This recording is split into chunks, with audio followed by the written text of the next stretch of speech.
Good evening, everybody! Welcome to the latest round of our 1958 F1 campaign, coming to you from Monza in Italy. Cars are proceeding to the warm-up session. The qualifying session has just concluded, and we are here at a true cathedral of speed, Monza. And this is before the chicanes, before any of the modifications to the circuit. It includes the speed bowl, but of course we're not going to be using that in this particular race. We don't normally show the 1958 F1 campaign, but seeing as this was the last race before we go on our summer break, we thought it'd be good to bring it to you as a broadcast. We hope you enjoy it today. This is a very different situation than we're used to with our open wheelers. We're usually aided by aerodynamics. Here it's all mechanical grip and driving by the seat of your pants. It's really exciting stuff. So we hope that you'll enjoy today's broadcast, and hopefully there'll be a lot of hair-raising moments and really interesting driving today. I'm going to be working in the booth solo today. I may be joined by someone later, we'll see. But for the time being, it's just me in the booth. So I will do my best to bring all the action to you. And we have a lot of interesting tidbits to talk about along the way that will make this race even more enjoyable. So you see the cars there, all parked in their garage slots, or in their the slots that are right in front of the garages. They're going through their briefing that they normally have in the warm-up, just to make sure that everyone understands the rules. We may have some newcomers this time around, we'll see.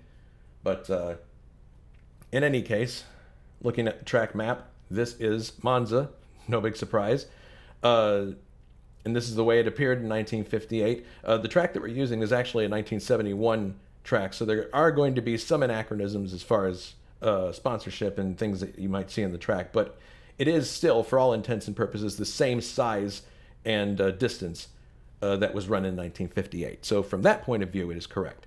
It's a 5.750 kilometer road course, and you can see the lighter part there is the road course that we'll be running. The darker gray is the oval and the roads that extend off the road course, which we will not be using. And we're going to be going for 70 laps today, or 402.5 kilometers. As I said, this is a cathedral of speed, even when it's not including the speed bowl. It's a track that really is all about going quickly. And in these cars, which don't have any aerodynamic help whatsoever, it's all just mechanical grip. Getting through these corners is going to be very, very difficult, very interesting.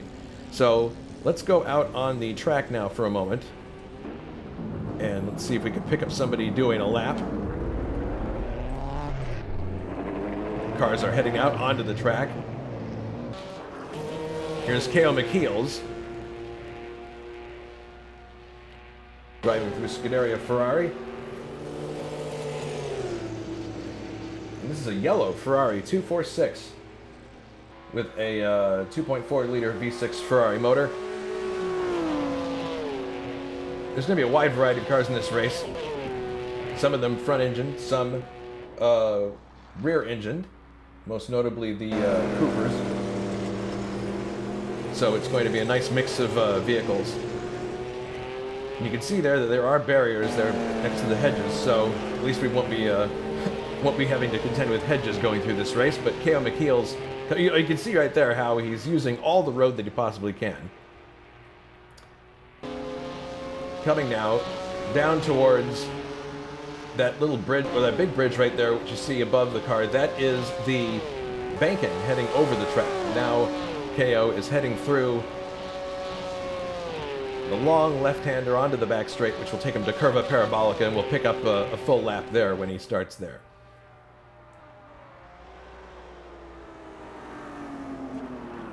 KO sideways McKeels. I think he'll have plenty of time to work on that moniker in this race with these cars. Alright, so now on board with KO, and look at how much he's having to saw at the wheel to keep the car going the right way. Off of Curva Parabolica, now onto the main straight. This is going to start the lap of Monza. I think that yellow flag is just for cars that are entering from the pit lane. You see a few of them there, yep. Christian Dauget among them. So on the main straight, you can see the banking off to the right there. And now KO McKeels is going to probably downshift a little bit. He dives into... Oh my goodness, he's going to... Oh shoot, he's got... He has hit the wall on the left-hand side there. Probably not in any ideal shape at this point. I think he actually lost a part there as he was coming through that corner. But now KO sets up for the Lesmo curves. There's two. First one is here. Sweeping out to the left, using as much of the track as he can. Now into the second Lesmo curve. You can see that there are big curbs on the right-hand side. You wouldn't want to touch those in these cars. Now accelerating out of the Lesmo curve, sweeping back to the left, and now you see the banking there, heading over the track. He dives underneath the banking. Now another long left-hand curve. And this one sets us up for the parabolic of it. It's interesting how much quicker the lap seems to go by, even in these cars, when you don't have those chicanes to kind of punctuate the lap as you go around. It's very different from what we're used to seeing. Downshifts into the parabolica. Let's see, there's Rocha. Yeah, coming off the corner. We'll go for one lap with him. Oh, looks like he just flipped the barrier coming off the corner. He's in a Ferrari. Coming down the long straightaway. Crosses the line to begin the lap. Got about 9 minutes and change until we start the actual race.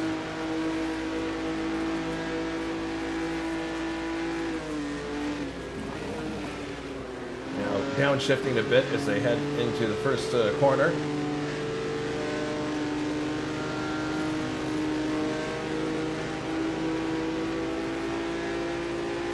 Now back to the left. Into the Lesmos coming up here.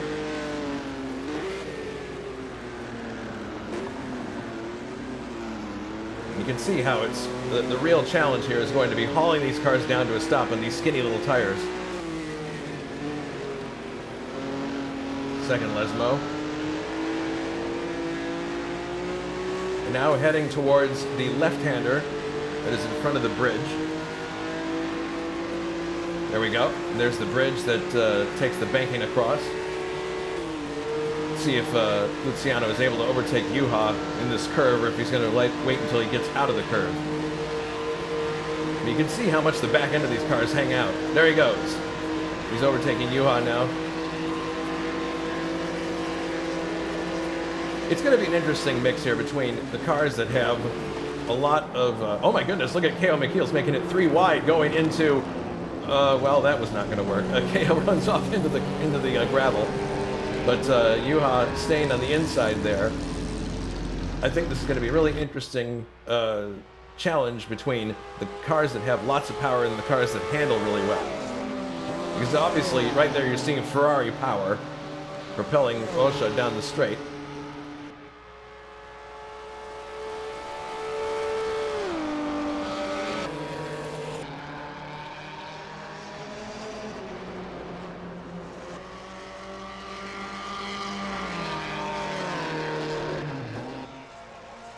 Nilsson.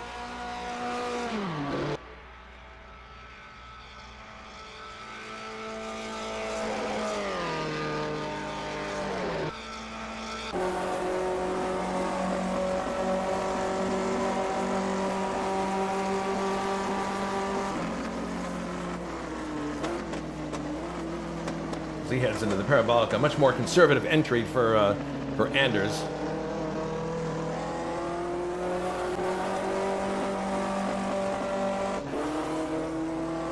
He's in a van wall.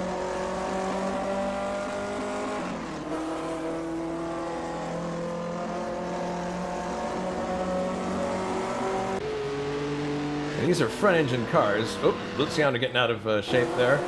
But then you come to these cars, the Coopers.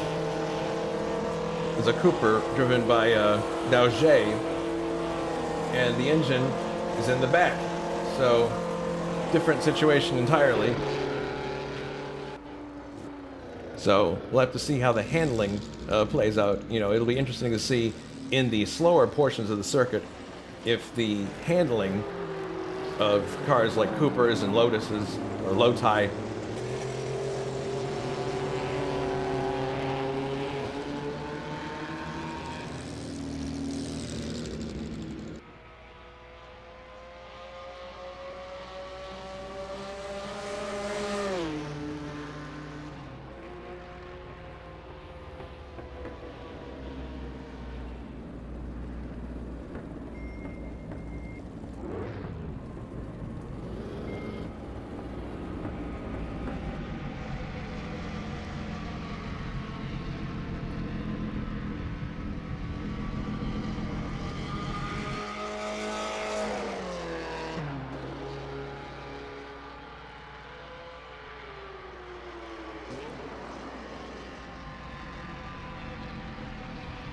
Sorry, just receiving some messages here.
Okay, sorry for my absence there. I was just taking care of a few housekeeping issues.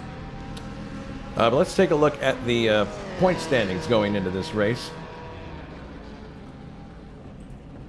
In the Drivers' Championship, Juha Bos is in the lead with 26 points. Tim Hillett is second with 22, so there's only 4 points separating first and second. Third is Brian Janik with 18 points. Fourth is Thiago Canola with 15 points. and 5th is David Jakes with 12 points. In the constructors' standings, Ferrari is in the lead with 33 points. Cooper is in second with 26. Maserati is in third with 18. Van Wall is in fourth with 14. And then Lotus is in fifth with 9. So that's the point standings that we currently have. Trivia question coming up for you.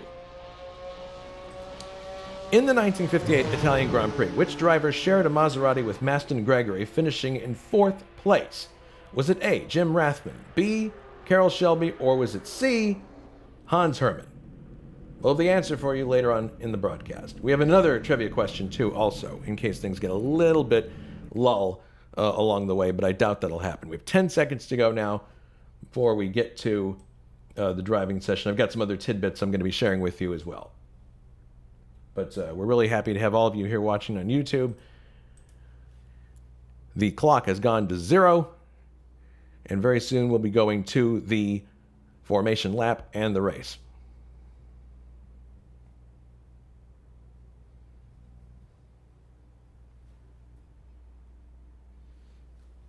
As I mentioned before, this is the last race that we'll have before we go to the summer break, which is the month of August. So we figured we'd bring you this one final broadcast before we head off on our break. All right, we're proceeding now to the race session.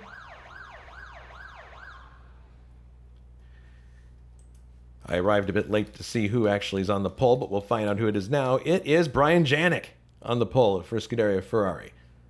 So there you go. That's who we're going to have leading the field off on our 70 laps. And I've been informed that we won't be expecting any pit stops during this race, so something to keep in mind.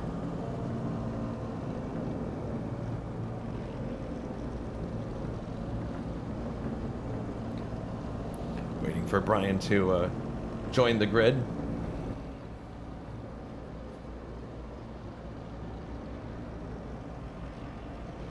And as he does, we will go through the whole grid as we usually do.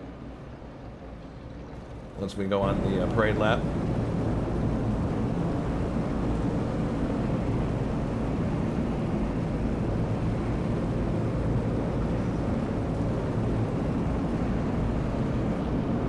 Let's see. Oh, we're actually going straight to the race session. So here we go. And the race is underway.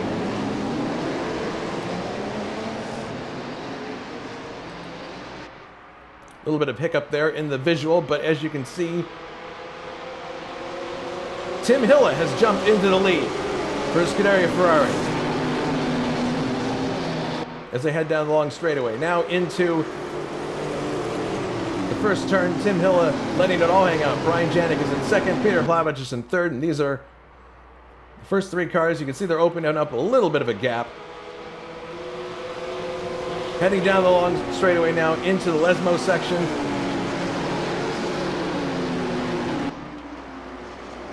Tim Hilla leads.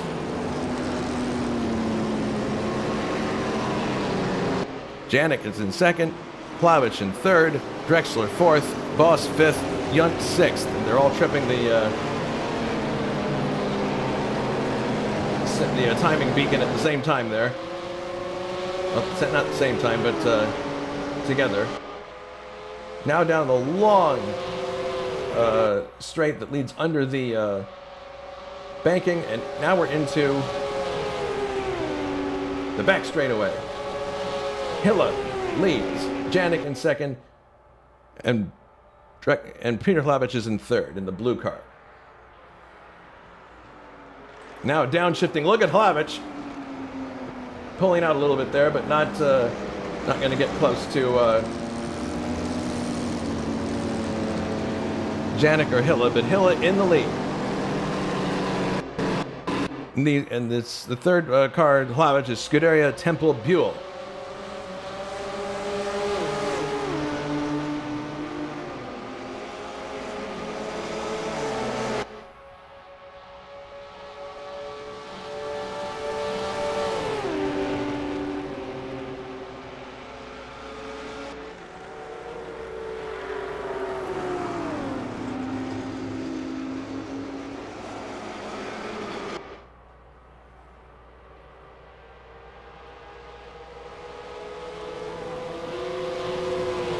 Now look at this. Here comes Slavik on the outside of Janik. He's trying to take over second place.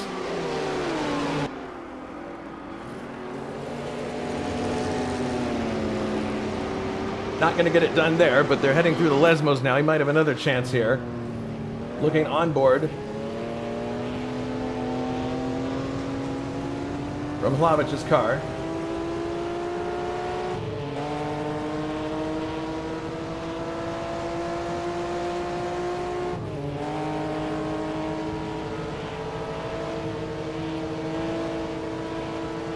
Sweeping to the left.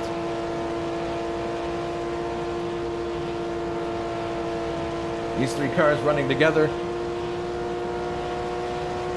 And it looks like he's picking up speed here. Might try and overtake down the inside of Brian Janik. Is he going to do it? No, he's not. Very difficult with these cars, although Janik runs a bit wide. Can Hlavic get the power down and get alongside? No. Janik maintains second place. Hilla in first.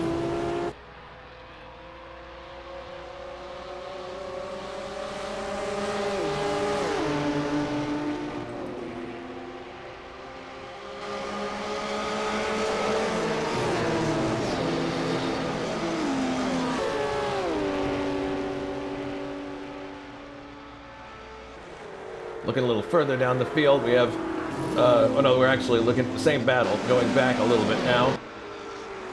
Here's Anders Nilsson. He is being hotly pursued by Gabriel Del Piccolo and K.O. McKeels. And Juha Bos is also in this group, 7th. David Young is 8th, 9th Fredriksson, 10th Mikael Drexler. On board now with Anders Nilsson. And look at that, up the inside, there goes Del Piccolo. Now, did he overcook it? Is he going to be able to hang on? It doesn't look, well, look at that. That's fantastic driving from Del Piccolo. He's able to hang on through the first Lesmo and maintain the position he just took. So, fourth. Fourth is Del Piccolo now.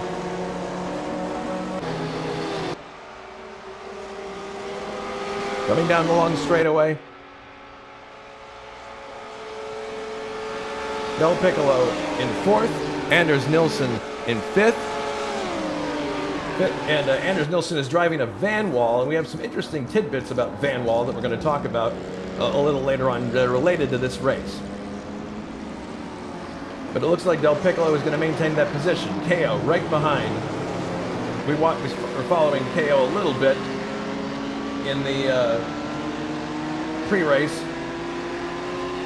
And look at this! 3 wide down the front straightaway. And KO is going to overtake both cars, it looks like, and go into 4th place. So, KO with an incredible burst of speed coming off that corner. Let's see if he's able to maintain the position. And here's Nilsson trying to overtake Del Piccolo, but he drops right behind him. Look at how much Del Piccolo is swerving as they go into the corner. Back in, stepping out. Oh, no, no, no, no, no, no, no, no. We have an accident, it appears. Yes, Del Piccolo has spun out. He's turning the car around now, and he's going to get going again. Let's look at a replay of this incident.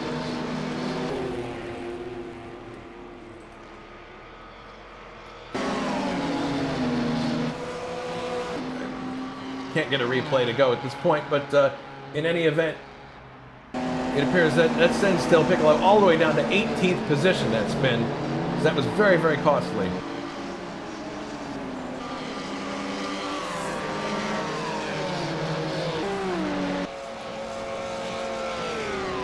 Heading back to the battle that we were looking at originally, Nilsson now following K.O. McKeels. K.O. was able to make that pass work.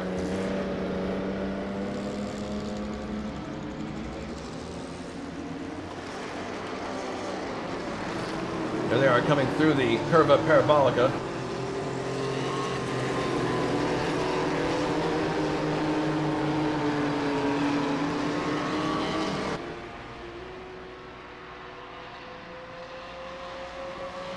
Coming down the long straightaway.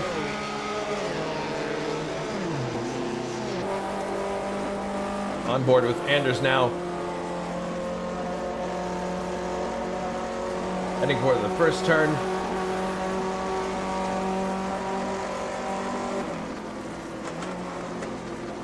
Very smooth turn in. Of course, KO up there is letting the car hang out just a tiny bit, but pretty smooth driving there as well.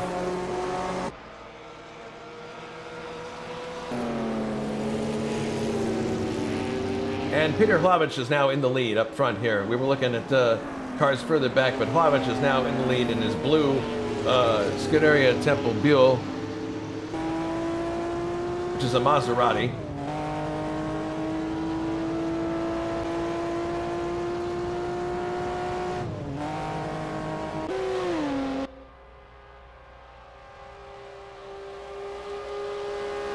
And look at these two Ferraris here running together. Looks like Hilla is going to try to overtake Janik for second. He's looking at him, but does not appear to have the speed here to get by. This is lap 5, so we're going into lap 6 now at 70.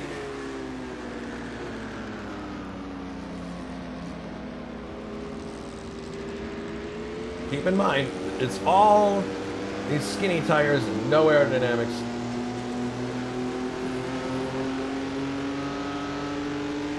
No aerodynamics that would help with downforce is what I'm saying. Heading down the long straightaway one more time.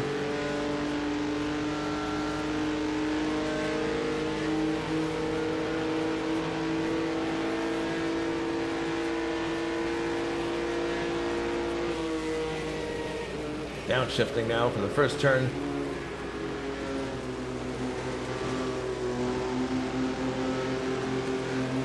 Tim Hill is maintaining a good gap there. Uh-oh, it appears we have one driver who is out of the race, falling backwards.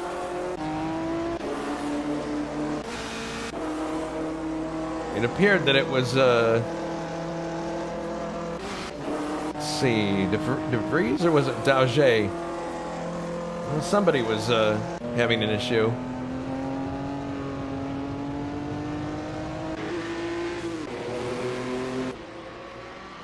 Anyway, there go the three drivers, the top 3 entries.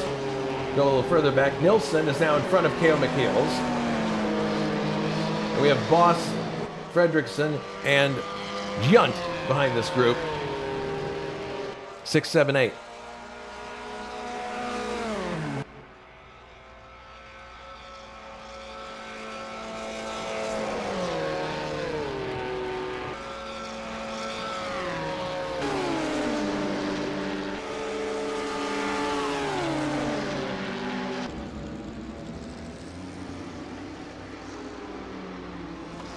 Looking a little further back in the field at Junt.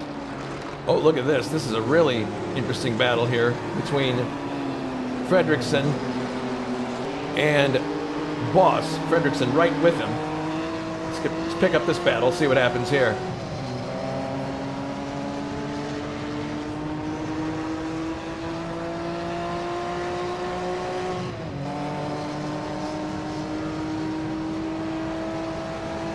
It looks like Fredriksson's got the toe here, and he's going to go by Juha on the outside. There they go. Of course, he's got Maserati power.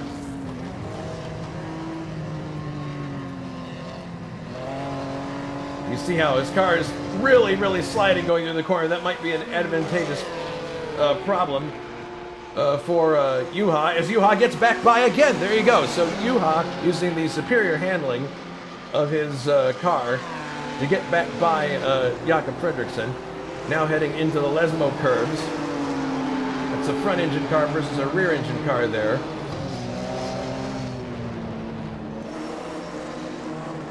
Juha driving for the RRC Walker Racing Team, Cooper, and you can see there, Junt is getting by in his BRM. So Fredriksson loses 2 places here in this lap. BRM, always known for being very strong, very powerful cars.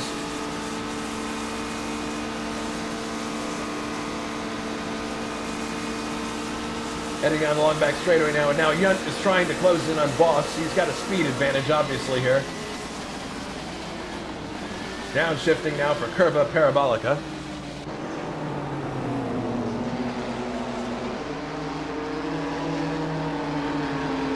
Driving through this last turn here. And I would think now that this is where Bos might be in a bit of a pickle, because we got David Yunt and Fredriksson behind him. They're probably going to use a speed advantage to get by, but you've noticed how Bos's car handles so well through the tighter turns on the other side of the course. So it's going to be interesting to see what happens between these cars. Coopers were dominant in early races in the series that were smaller tracks that didn't rely on just brute force speed. But look at this. Here's Yunt now, looking like he's going to overtake Juha. Isn't able to get it done here, but they're in the Lesmos. Now, in theory, Juha should be the superior car here, because he's good handling through these corners. He's doing a good job of holding off Yunt now. Now when we get onto this high-speed section, we'll see what happens. Plavich is still the leader, followed by Tim Hilla and Brian Janik. Nilsson is fourth. K.O. McKills is fifth. Bos is in sixth place. We're watching him right now as an overtake attempt is underway by Yunt. So Yunt's best bet is going to be to overtake him at Curva Parabolica.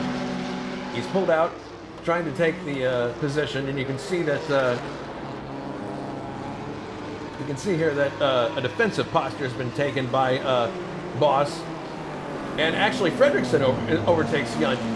There's a yellow flag here. I'm not sure what that's about. I don't see anybody off the track, but in any case, Fredriksson actually gets by Yunt in that corner, and now they're heading onto the front straightaway again.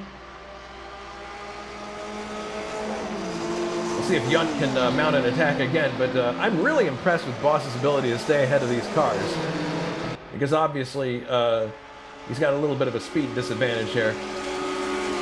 As you can see, there goes Fredriksson. He's probably going to overtake me going into the corner. Now the question is, can he hold the position? He goes into the corner, takes the position, slides the car a little bit.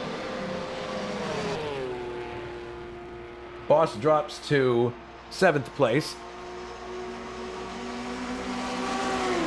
And Yunt is right behind this group. Bos sweeps to the inside. Is he going to overtake going into the Lesmo? Very, very potentially he will. Looks like he is. He's on the inside. That's fantastic. Great driving from Bos. And now he's got the car well placed into the Lesmos. And now Fredriksson is sandwiched between Bos and Yunt once again. This is a really exciting scrap here, because these cars obviously are better on different parts of the circuit.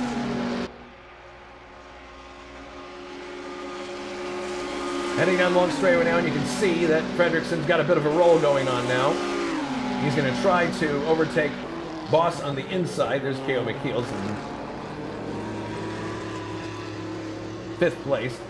And here comes Yunt. Is he going to do it? No, Fredriksson, he can't do it. He's going to have to tuck in behind Bos. Yunt is in 8th place. Yunt pulls up alongside, and now he's going to try another overtaking maneuver on Fredriksson. A BRM versus a Maserati.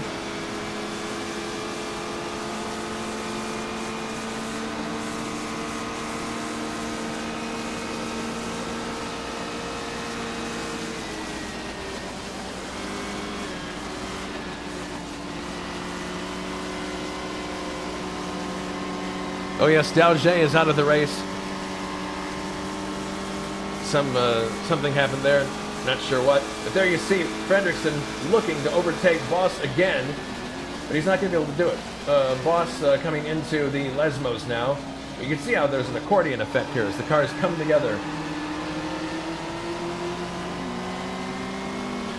Another right-hander. Ooh, looks like Yunt is a bit... Oh, Yunt has an opportunity here as Fredriksson runs over the curb. Might have lost some momentum. Now Yunt has an excellent opportunity to possibly overtake Fredriksson if he can get the BRM rolling quick enough. Nope. Can't quite get it done, but they are coming up to the Parabolica. Let's see if he tries a late braking maneuver here. He's got the momentum. No, he thinks better of it and just decides to stay behind. There's a lot of racing left to do. It's probably a very smart move.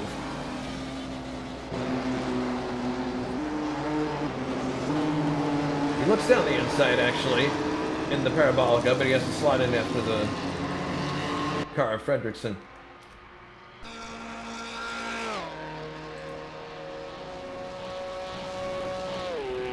K.O. McKeel's running all alone in 5th place at this point. Nilsson 4th. 3rd is Janik. 2nd is Hilla. And in the lead is Hlavic with a 4-second advantage now. In his Maserati.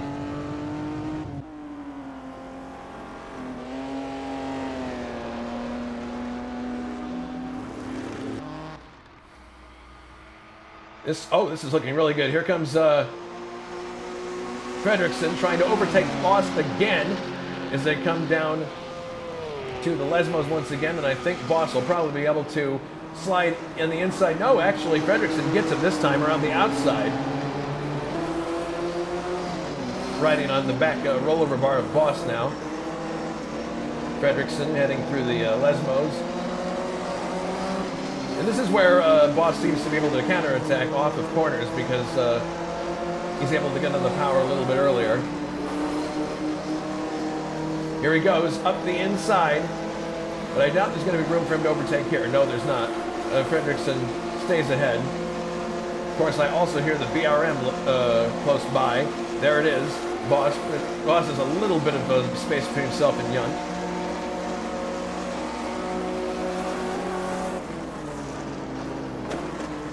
Downshifting now for the Parabolica. So far we only have one DNF, and that is Dauget. But everybody else still running, which is really impressive in these cars. They're very, very hard to drive. It's just a constant battle to keep them underneath you throughout the race.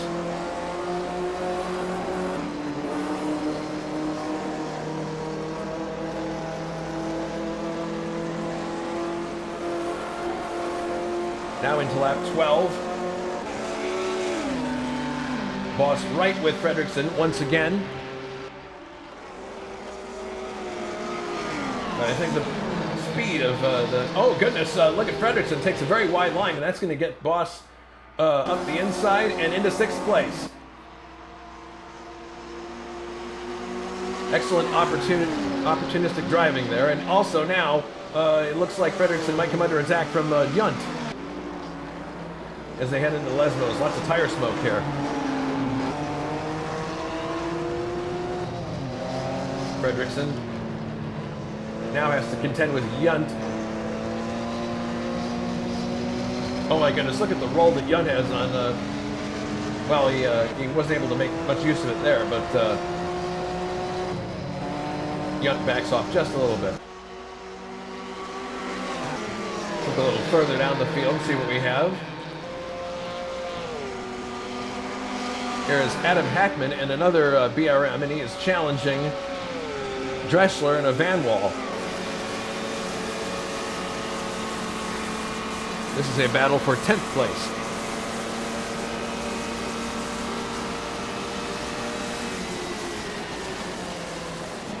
Downshifting for the Parabolica.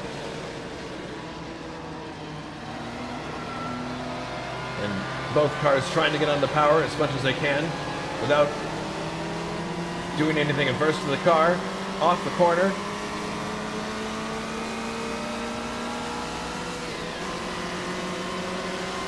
Coming down the long straightaway.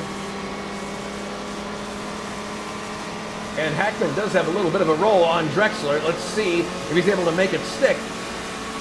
Is he going to try an overtaking attempt here? No, he's going to slot in behind Drexler. Smart move. Drexler slides a little bit to the left, but maintains the position. 10th.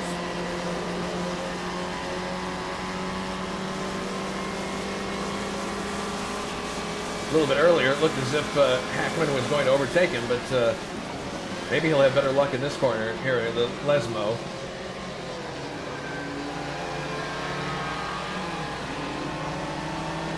Getting a little closer now. But he also has Ray Radal right behind him. Oh, Radal hits the barrier slightly there. Got to be careful to avoid doing that. I guess they're lucky that they don't have the hedges there and no barrier. But now here comes Radal. Looks like he has a bit of a roll going into this left-hander. And now we'll have a look here and see what happens. Oh my goodness, he's sliding a bit wide, losing speed. That was interesting. So there goes that battle. Now Adam Hackman looks like he's well placed to possibly overtake Drexler on the inside. He's trying to. Goes down the inside, side by side, into the Parabolica, but no, Hackman has to back off and he goes back to 11th place. Almost had him there on the inside. So this trio running together, not unlike the 6th, 7th, and 8th trio that we saw before. Look at Hackman. Now he's getting to stretch his legs a bit on the long straight here, and he's trying to overtake Drexler going into the corner. Is he going to get it done? Yes, just barely. No, Drexler's hanging on. They're sliding through that corner side by side. And Hackman has to stop, has to jump back behind again. So he's just getting alongside, but just cannot get the job done. Too bad. Hackman is the sandwich in between these two cars.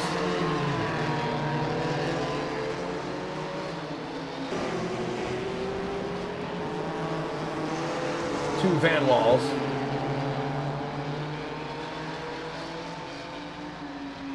See if Ray is able to do anything with Hackman here. He seems to have gotten close a couple of times. He's definitely got a roll right here. At the front of the field, it's still the same. Hlavich in the lead. Hilla in second. Janik in third. And Nilsson fourth. K.O. McKeel's fifth. Fredrickson sixth. Bos in seventh. Davidian is eighth. Ninth is Roshan, 10th is Drexler. Right now we're watching the battle for 10th place between Drexler, Hackman, and Radal.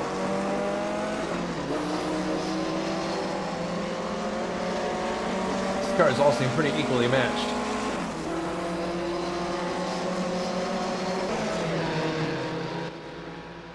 There's Gabriel Del Piccolo in 13th all by himself. Chacon in 14th place, all by himself. And Saber, 15th. Giovanni Centorami, who had an excellent race in the 1978 DRM Series last week, placing second. He is in 16th place. 17th is Dave Miller. 18th, Rob DeVries. 19th is Simon Watman. And 20th out of the race is Christian Dauger. So we have all cars running except one. Here comes Hlavich, still leading in his Maserati. Tim Hilla in his Ferrari is in second, and third is Brian Janik. Take another look back here. Anders Nilsson in fourth place. These cars are all starting to spread out a bit now. Fifth is K.O. McKeel's. Here he comes in his yellow Ferrari. The best battle on the circuit is this one right here. Fredrickson and Bos. Look at this. Fredrickson coming up the inside. He's going to try to take Bos on the long straight. Can he get it done? No. Bos downshifts. Sets up for the Parabolica. Takes the inside line. And Jakob has to settle in behind him. Look at how much oversteer there is there for Juha as he's coming through the corner at almost a 30-degree angle. Very impressive. Coming down the long straightaway now. And you can see that David Yunt is just back there in the BRM. That's that high-pitched whine that you hear. Now look at this. Fredrickson up the inside. Going to try to overtake Bos, and he does. Going into the first turn, and My goodness, really well done. Now you see how much it lets the rear end hang out. Now, is Bos going to be able to counterattack before they get to the next turn? That's the question. And Bos does have a little bit more speed, but no, it looks like Fredriksson is going to maintain the position for now. And this is an excellent scrap here between these three cars for 6th place. Everybody else forward to this group is pretty spread out. But look at Bos here. He's definitely got an advantage here in the Lesmo curves. Question is, can he translate it into an overtake?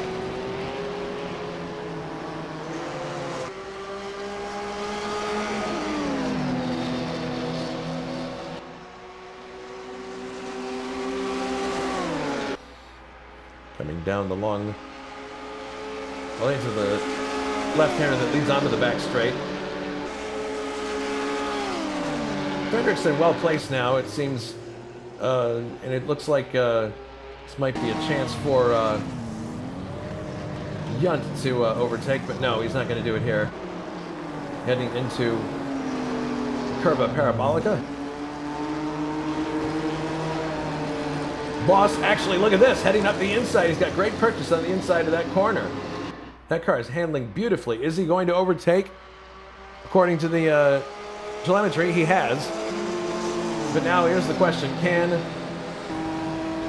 Fredriksson overtake on speed? Yes, it appears he will, coming down that straightaway. Fredriksson back into 6th place just that easily. Now let's see what happens when they come to the first turn here and have to downshift. Who has the better handling going through? Look at how sideways Fredriksson gets. Bos doesn't get nearly as sideways. And that should be an advantage to him as they're coming up to the next turn. Seems that Bos's car handles a lot better through the backside of the course here.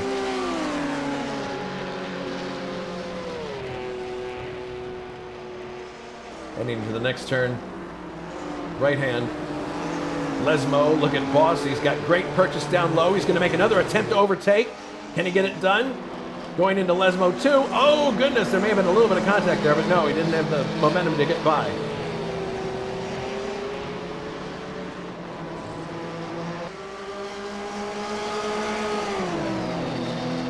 Heading down the long back straightaway now. Bos might have another opportunity here. Don't count him out.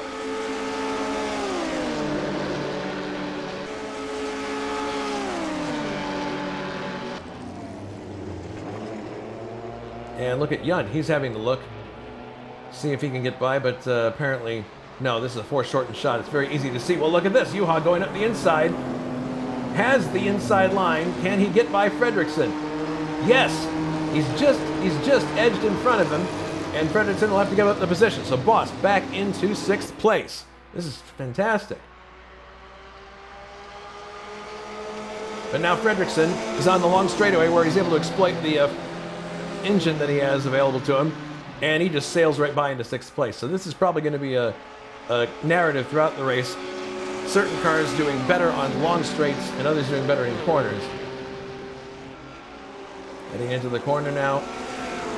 Fredriksson is in 6th once again.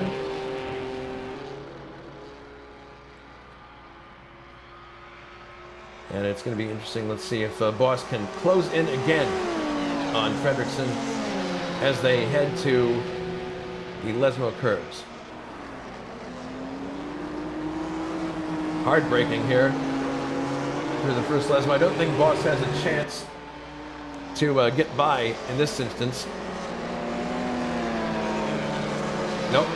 Fredriksson's planted himself pretty well. Oh my goodness, Yunt almost kissed the barrier there as they came off the corner.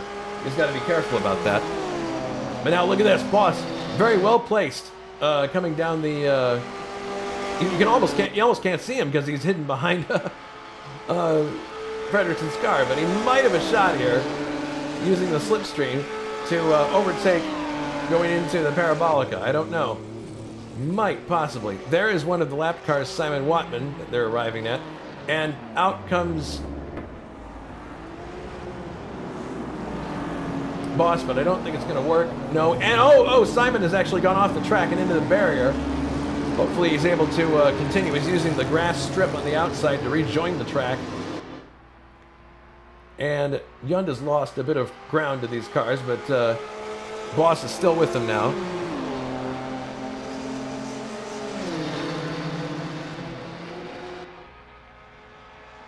Here comes Bos, just looking out from behind Fredriksson. He's well placed as they head into turn one. Let's see what happens here. Oh man, he's too far back to attempt anything. He's hoping that Fredriksson's going to swing wide, and he does. Now, does that mean that Bos gets to get alongside? Yes, he does. He's got sixth place for the moment. The next corner favors him. It is a right-hander, so it looks like Bos may be able to maintain sixth place. Yes, he is. Bos maintains sixth, heading through the first Lesmo curve. Second Lesmo coming up. Fredriksson probably won't be able to counterattack here. So the superior handling of Bos's car is what is helping them out in this section of the track.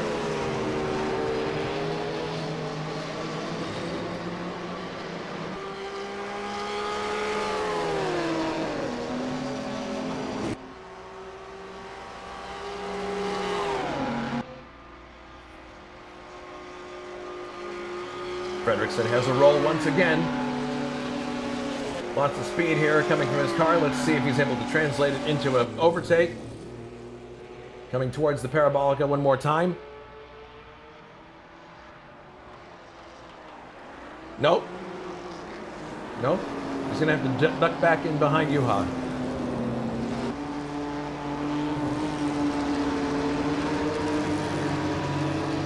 But look at this. Rocha now is having a look at Yund and gets by. Luciano Rocha overtakes Yund and goes into 8th place in a Ferrari. Excellent overtaking. So Yund is experiencing some issues here. We'll see how this develops later on. Now look at this. Drexler and Hackman are going at it for I believe 9th place. Or this is 10th actually. Drexler on the outside in the van wall, but look at how much he's sliding out towards the wall. Now this is a chance for oh, he actually kisses the barrier a bit there, and that means Hackman gets by into 10th place. And actually there may be some damage now in that car. Drexler dropping back to 12th. So handling might now be an issue with that car since he kissed the barrier.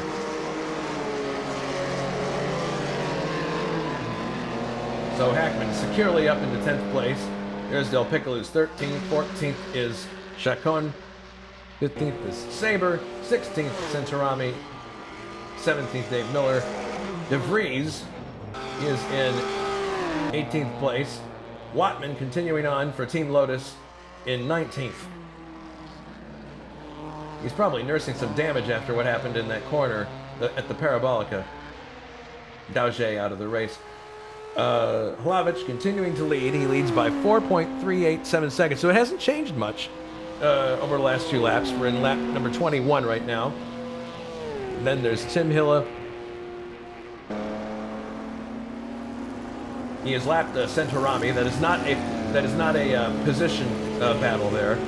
And then Janik is in 3rd. 4th is still Nilsson. And Nilsson actually runs into the barrier. Oh my goodness, that's going to be damage-inducing, one would think. Rob De Vries is a lap down, but look at Nilsson.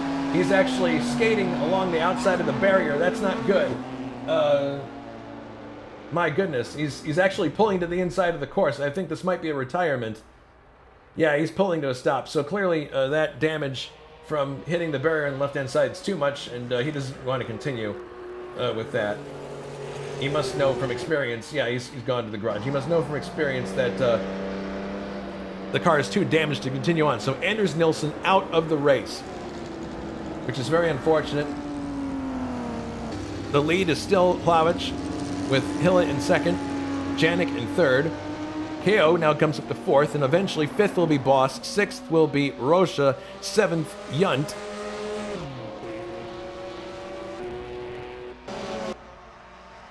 Here is Juha, and look at this. He has got a really fine gap now between himself and the next car, Luciano Rocha. Fredriksson has dropped to 8th place. So there must have been some kind of a incident that caused that to happen. But look at the gap now that Bos has between himself and Rocha and Yunt.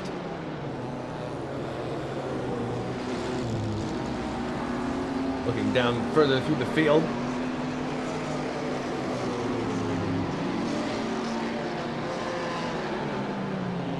There's Del Piccolo in 12th now. He moves up one position. Conan 13th. But the best battle at the moment is further up the field here. It's this one between Rocha, and he's closing on Juha Bos. Now that used to be Fredriksson in a red car who was getting very close. This is a Ferrari that Rocha's driving, so we'll see if he can do anything with Juha, who has had excellent handling throughout this race, and it's managed to... He's given up his position a few times to the stronger Italian mix, but he's able to come right back with the good handling of his Cooper. Coming through the corner now. Lesmo 1, now Lesmo 2.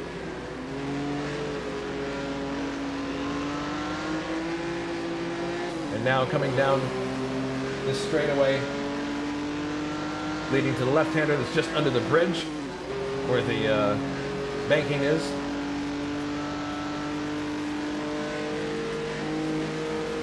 Left.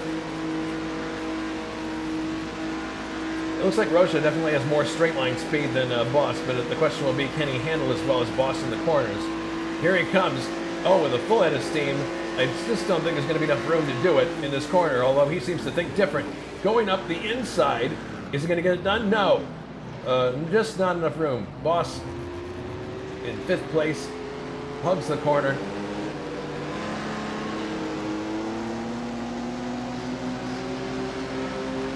As they come down the long straightaway now on the front. So it's a story of Juha just getting accosted by big red cars most of the time. And here comes Rocha by on the long straightaway on the front. And he's going to go into 5th place. Now can Bos counterattack? Rocha sweeps wide. And look at Juha. He's able to keep his car planted firmly down below. Does he get the position back? Yes, he does. So Bos is handling much, much better in the curves. And look at the gap he pulls out there just on that one curve alone. Fantastic.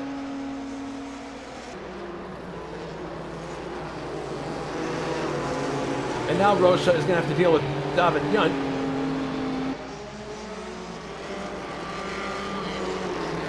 Yunt having to look up the inside, but nothing there.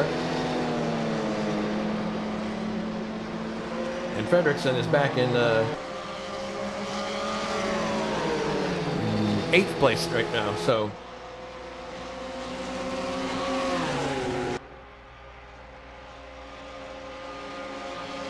Now look at Rocha. He's got a really good roll, but so does Yunt. Let's see what happens once they get to the end of this straightaway in the Parabolica.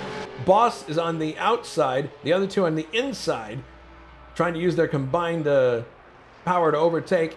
Is Rocha going to get on the inside? Yes, he will. Yunt not able to follow him through. And now Bos is going on the inside, takes the position right back. Fantastic racing. Very, very well done from Juha. He was just able to use the superior handling, got on the inside and took the position back. But now Rocha is going into 5th place just on pure speed down the long straight. There you can see where they other races would have gone on the banking. There's little markings there and also a barrier, not part of today's circuit. So let's see what happens if this transpires again, where they go into the corner, Rocha swings wide. Yeah, you can see Bos is retaining a lot more speed through that corner and better handling. Not able to do much with it this time around, but Rocha firmly in 5th place. And 5th place, if I remember correctly, is the last points-paying position. So it's a big deal. That's why they're fighting so hard over this. I think it was Alberto who said to us once, the 2 places that people fight most for in races are the one which is the last point-paying position and the one that's for the win. So there you go.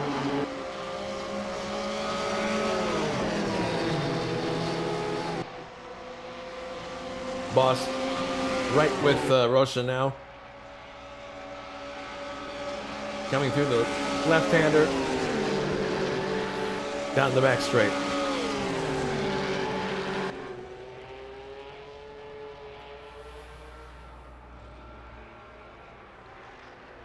Heading into the last turn, the Parabolica. Rocha is going to stay ahead for the time being. Bos, oh my goodness, he had a little bit of a look up the inside, but nothing there. He stays in 6th place, but he's right with Luciano. Let's see what happens when they come to the first turn. He might be able to squeak by on the inside because he handles much better there than Rocha does. At least that's what we've seen happen.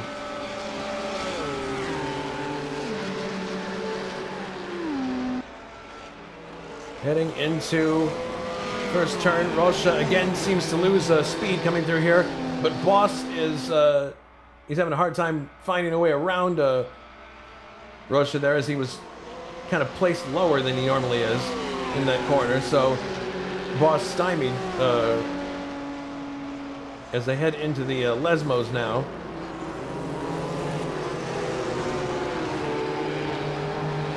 Bos having another look up the inside here as they enter Lesmo 2. No, he's not going to be able to do it there. And Junt has got the $75 seat for all this. He's just sitting back and watching. Fredrickson in 8th, taking it easy. 9th is Ray Riddall. 10th, Adam Ackman. Del Piccolo is 11th. 12th is Drexler. Oh, and here's an interesting scrap between David Saber and Bruno Chacon, but I believe they're about to be overtaken by the leader. They're getting blue flags here, at least Bruno is. Yeah, they've already been overtaken by Hlavik and Hilla. So this would be Janik attempting to overtake Bruno.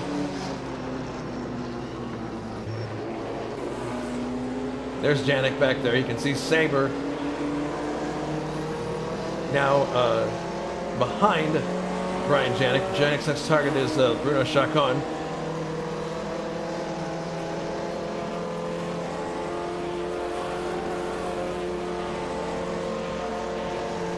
Here he goes up the inside, and Chacon's going to make the room for him. There goes Janik.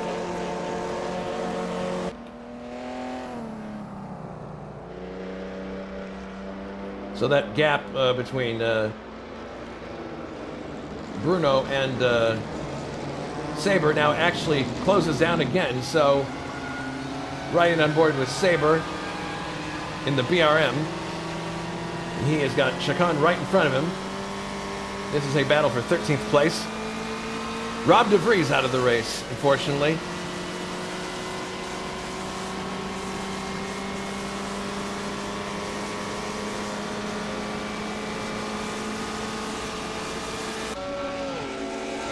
Chacon, Saber, Centorami all alone in 15th place. 16th is Dave Miller, all by himself in the Lotus. And there is Rob DeVries. Simon Watman is out of the race also. In 17th place. 18th, Rob DeVries. 19th, Nilsson. We saw that retirement. And 20th is Dauger. Labic continuing to lead. This is a 6-second gap now between the leader and second place, Tim Hilla. Third, Janik.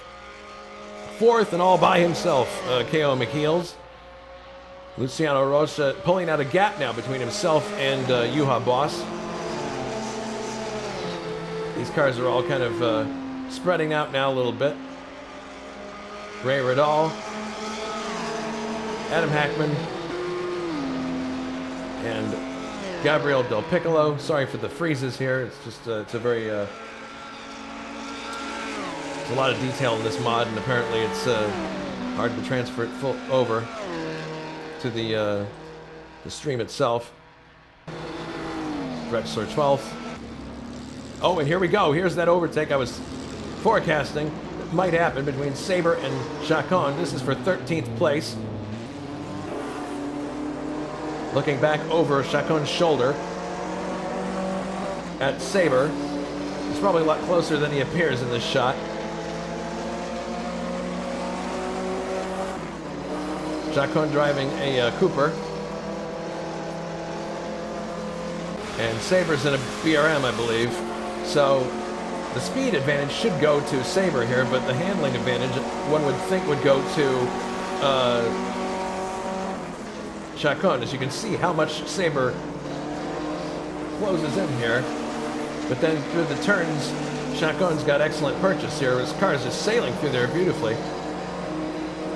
Sabre's sticking with him, though. We'll see if he can use any of his power down this straight to close up. He probably will. But no, now we're going into the Lesmos. Chacon. Very good handling through here. Oh, goodness, look at Sabre. His car all over the place. Having a really, really hard time keeping it straight.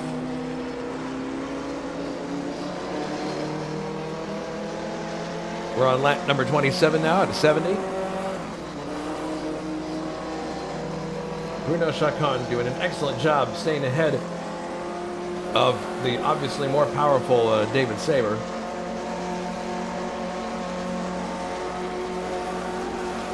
As they head now towards the Parabolica, you can see Sabre closing. But the question is, can he actually make the overtake stick? Man, he closes right up. Oh my goodness, right to the back of Bruno as they come through the corner. But it's I think it's Bruno's sharp handling that's keeping that car ahead of Sabre right now. This is one of the better battles on the circuit right now. Since Rami 15th, Miller 16th.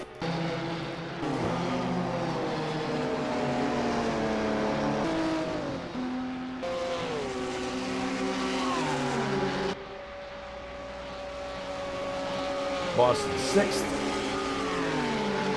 So that's really interesting that, you know, he was able to handle up the front engined car of Fredrickson quite well.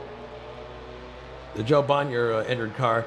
But then Rocha was able to make it stick. And now Bos looks like he's coming under attack from David Yunt as they head into the Parabolica one more time. See if Yunt is able to do anything with Bos here as they head down the long straight again in front of the crowd.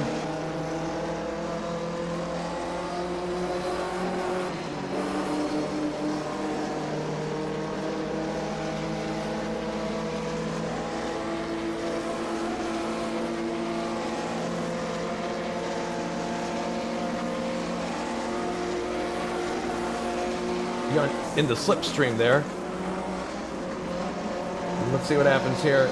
Yunt is doing a good job staying on the inside line there. He got the car planted very well, and he keeps the spacing that he had going into that corner. He might have a chance here to overtake Bos as they come to the first of the Lesmo curves, but yeah, Juha is doing an excellent job here, hanging onto the inside. A little bit of a bobble there, but nothing serious. Heading through the first turn once again. I'm sorry, the second Lesmo once again.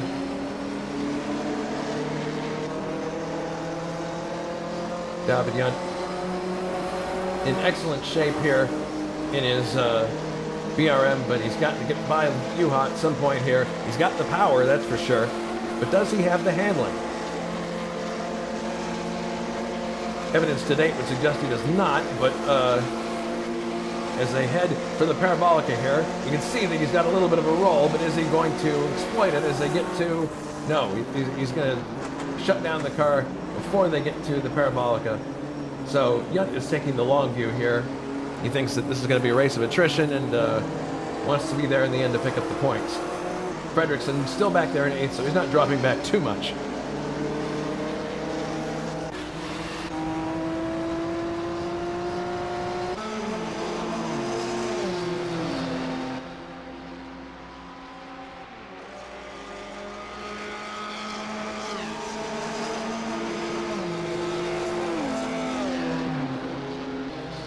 So pretty much everybody is spread out really good here. So this is a good time to talk about one of the items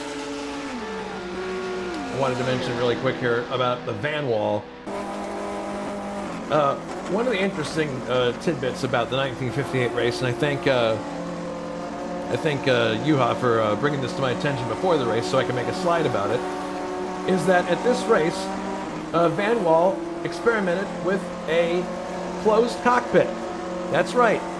The aero screen is not as new of an idea as you might think. Of course, the aero screen in IndyCar is used primarily for safety concerns. This was more of a situation of trying to gain speed at Monza.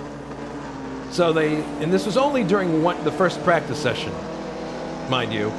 One car was fitted with an enclosed cockpit cover. This consisted of extra skin being bolted onto the tail to bring the driver's head bearing high enough so it would be going above the driver's head, obviously. That's why it's a little taller. And then a Perspex bubble was clamped to the existing wraparound screen once the driver was in place.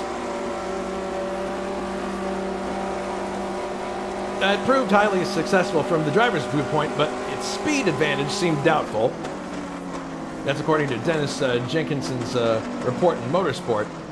And then Van Wall reverted back to their usual shape the next day. So they gave it a shot, but found that they weren't getting what they wanted from it, so they abandoned it at that point.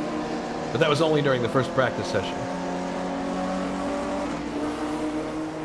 And speaking of Van Wall, we almost had an overtake by Del Piccolo to take Drexler for 11th, but it didn't happen. But it looks like it's going to happen now, as there goes Del Piccolo by Drexler. We'll see if Drexler is able to counterattack. Not in this turn. Oh, Gabriel got a bit of the curb there as they went through the corner. Drexler in the Van Wall.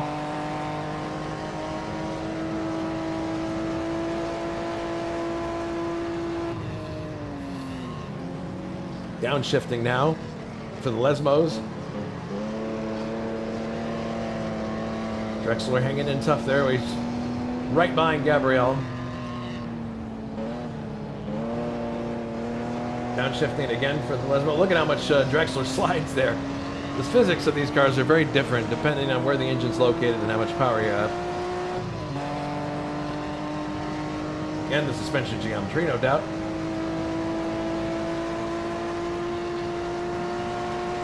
Drexler had it falling way back here, but Gabriel now firmly entrenched in 11th place. Actually, looks like there's a change of position going on up here. Yeah, there's a lot of stuff going on here. Fredrickson actually back up into 7th place now, overtakes David Young. So he had fallen back quite a distance, but look at this. He's now around the outside through the Parabolica, taking the BRM of David Young. Bos is still ahead of this group in 6th place.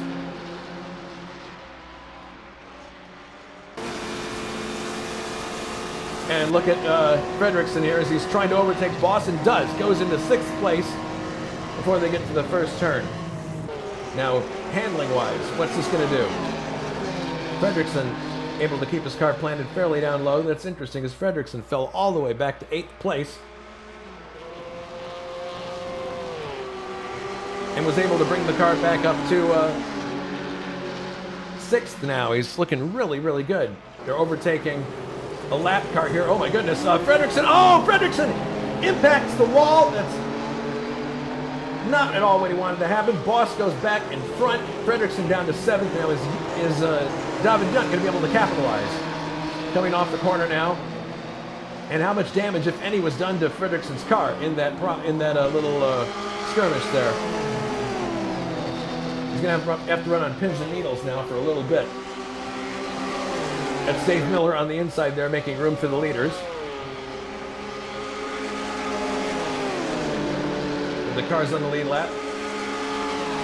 Fredrickson seems okay for the moment. Doesn't seem to be doing anything crazy. So, and he's actually having another look here at Bos. So that would tell me that his car is okay. He late brakes into the corner, isn't able to get the inside line. And look at Young, he's right there with him as well. So this is a fantastic scrap once again. It broke off for a little bit, but now we're back with these cars. And Juha is going to have to work really hard to maintain 6th place. You can see Rocha ahead there in 5th place. Coming down the long straightaway, Fredriksson jumps into 6th place ahead of Juha once again. Heading into the first turn, sweeping to the left, to the right. And Fredriksson's doing a good job of keeping his car planted down low. Bos swings wide. This could be an opportunity for David Junt.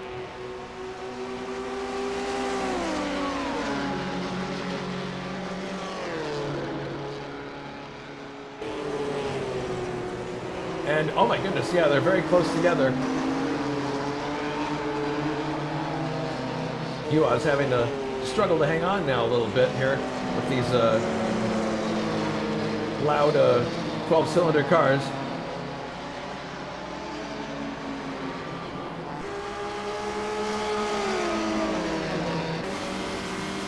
On board now with Junt in the BRM. Oh, he's definitely got a roll on Juha now. Definitely has one. We'll see if he's able to do an overtake here. Right with Juha. Nope. Downshifting, and you see how laborious bringing these cars to a stop can be. It's not a simple matter. Bos, you can see the front wheels there squirming back and forth, trying to correct oversteer.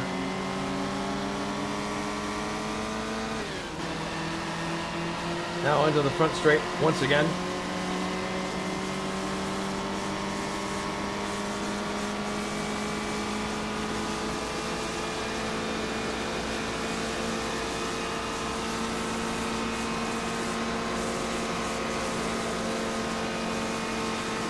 Bos is obviously wanting to get back in front of Rocha ahead of him there, because that would put him back in the points, but he can't be thinking about that right now because he's got David Junt to worry about.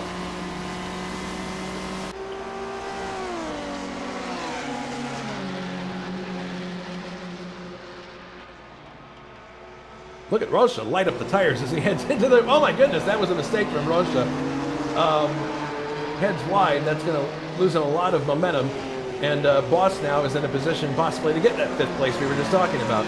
Or, I'm sorry, 6th. No, that's Fredriksson. My apologies. The cars look so alike.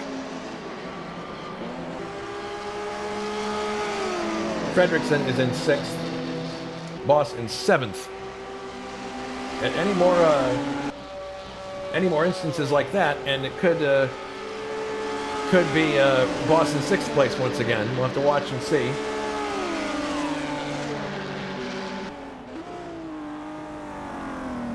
Downshifting now for the Parabolica. There's Rocha and Fredriksson and Bos. So this group very tightly packed together. You can see just how much more grip Juha has in that corner.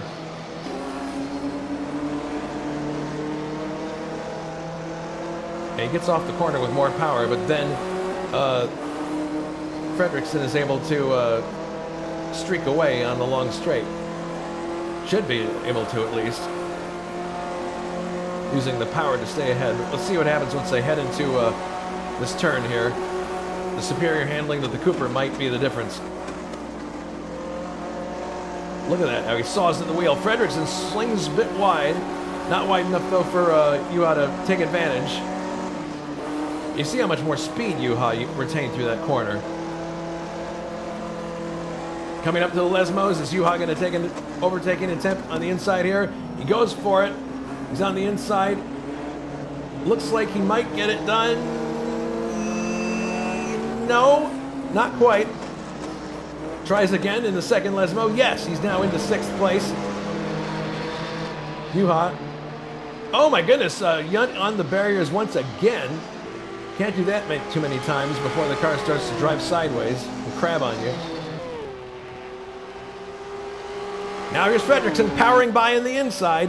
God, it's just back and forth racing with this group. Juha continuing in 7th place. And if you're wondering, the order at the front is the same. It hasn't changed. Lavik is in the lead. Hilla in second. Yannick in third. Janik. I don't have to make his J silent. I forgot. K.O. McKeels is fourth. Rocha fifth. And we're looking at the battle here between Fredrickson, Bos, and... Well, really, it's now between Fredrickson and Bos because Yund has fallen back a little bit. He just had a little bit of a contact with the barrier there. But look at this. Now Juha has excellent purchase coming off the Parabolica and is challenging Fredrickson on the inside on the long straight. But no, he's going to duck back inside. So the superior power there, I believe, of the Fredrickson's car. Kudos to Fredrickson, though, for clawing his way back up to sixth after falling back to eighth. He was in the position, basically, that Yund is now, and looked like he had lost the chance to catch up, but he came all the way back and made it into sixth place. So Juha staying behind this group, not going to try to overtake here. He's just too far back. Heads into the corner now, and there's Fredrickson. Wow, Fredrickson is able to plant the car pretty low, lower than you might expect. Heading into the next turn here, to see if the car swings out wide. It does not. Bos, well, they're both pretty identical lines there. Riding on the rollover bar of Bos's car as he pursues Fredrickson.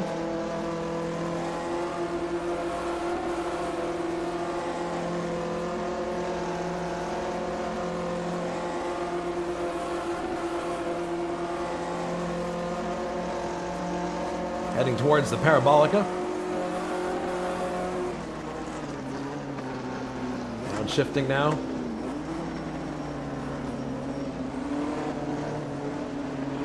Look at how much more speed he's able to carry into the corner than Fredrickson, but coming off the corner is going to be interesting. Yeah, Fredrickson's, I don't think has the ability to put down as much power as Bos does, but firmly behind him now. And you can see there's a lap car just in front of them, Centorami, that they're going to have to deal with in a second. That could be a problem. That could present an awkward situation. I was watching the IndyCar race yesterday at Iowa. There's another one coming up today. And there were a lot of instances where leaders were able to... Oh my goodness, Fredrickson! Oh my goodness, no, goodness, the two cars collide! No! This is a nightmare scenario! Bos and Fredrickson collide! Oh my goodness, Juha is going to continue on. Where's Fredrickson? Is Fredrickson? There he is. He's in 12th place. Let's look at a replay of this. If we can get it to work. Let's see.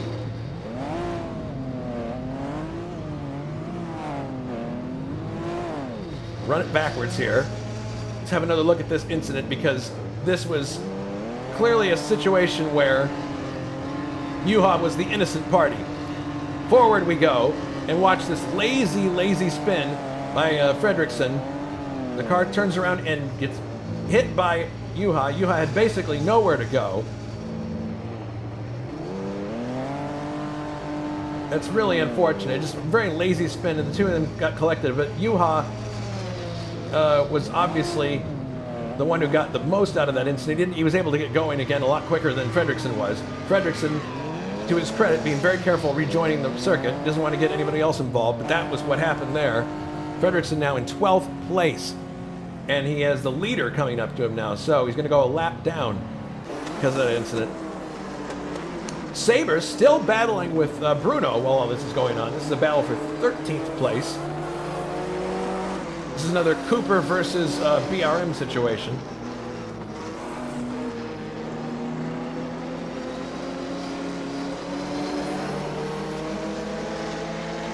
For the moment, Bruno's got the position firmly in hand.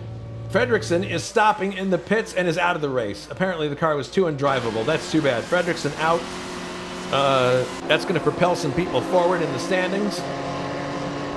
Oh, look at this. Juha Bos now trying to overtake Ray Rodal. So apparently his car is not damaged too badly from that. He's trying to get positions back. Juha just slots in front of Ray Rodal for 9th. but he has lost a great deal of time because of that unfortunate incident with Fredriksson.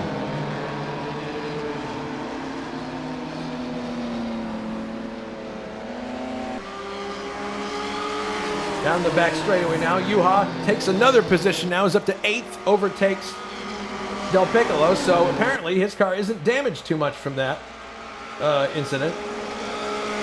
It looked like he just touched the barrier with the nose of the car. It didn't look like the wheels actually made contact with it, so that's probably why, if his car is handling as well as it is, that's probably why he didn't have any of the wheels touch it.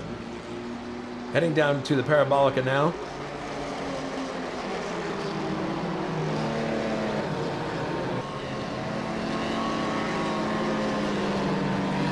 Drexler in 7th place, the beneficiary of all this craziness.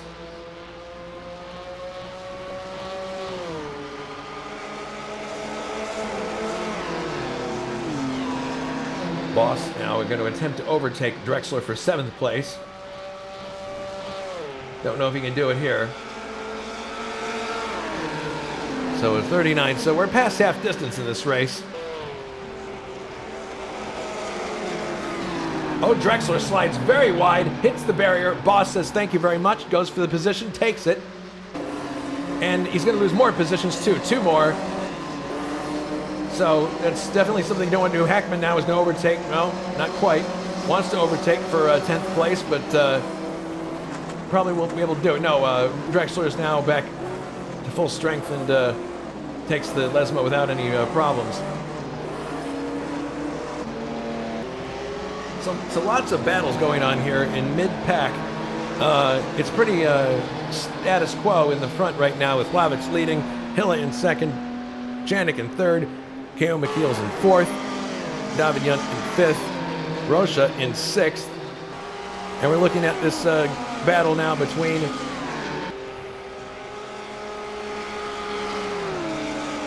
Adam Hackman and Drexler. This is a battle for 10th place. Is Hackman going to make an attempt here? He might. He's thinking about it, but no, not up the inside this time. Heading into the Parabolica one more time, Adam Hackman.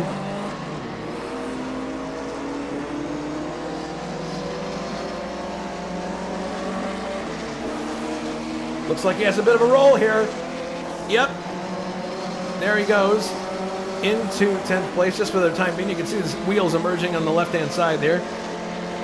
Yep, Hackman into 10th place.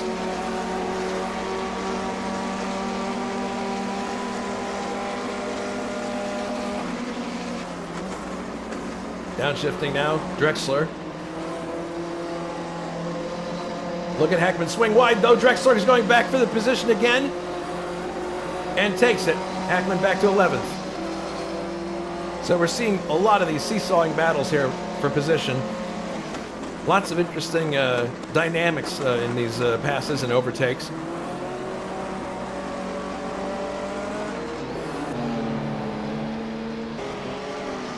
Look at Bos here. He's right with Del Piccolo. Del Piccolo in 7th place, and he's trying to overtake him for 7th. Might actually have him here. No.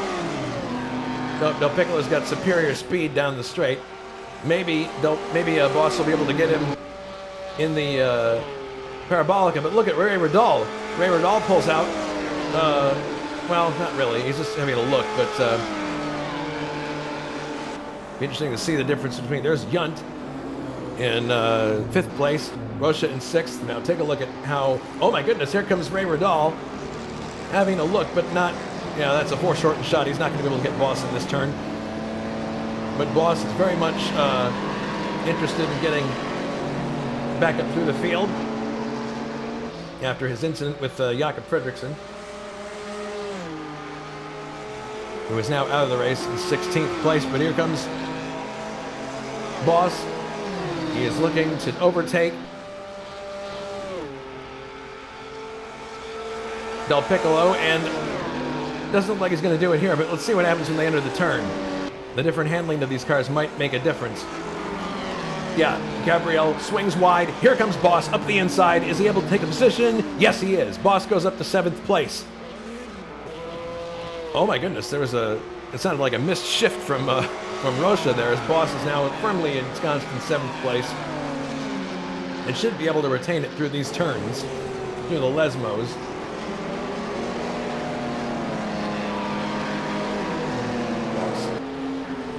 All right, well, it's probably time to talk about the trivia question. I'll do that real quickly here so we can get back to the get back to the race as it is. The trivia question was...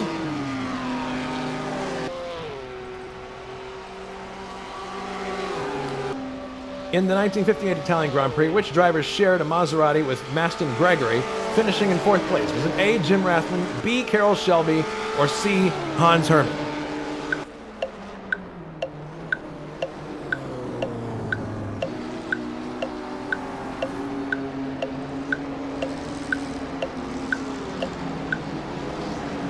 Okay, the time is up. So I don't see anybody placing their choices on YouTube. I'll give them a few seconds to catch up.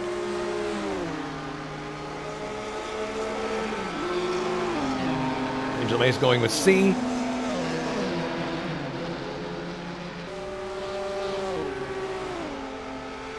Let's see anybody else. Well, I'll just go to the answer. The correct answer to this question is B, Carroll Shelby. Actually drove with Maston Gregory. That in itself is actually a pretty interesting story, which Juha also wrote out for me. On day 2, well, starting with who he was driving for, Shelby was to drive a Centro Sud Maserati 250F, but practiced the second Temple Buell Maserati instead on day 1. In day 2, he was in a Centro Sud car, so Maston Gregory had both 1958 spec Buell cars. Oh my goodness, look at Juha here, slithering all over the place to defend his position, but he's lost it for the moment. Del Piccolo going by. The leaders are actually heading into this group now here, so we have to see what happens. Bos drops back behind. Yeah, you can see Hlavic is going to overtake this group in just a minute here. It's going to be difficult, to say the least. There's a battle going on, and they won't want to interrupt it for the leader, but they have to. The blue flag is shown. My goodness.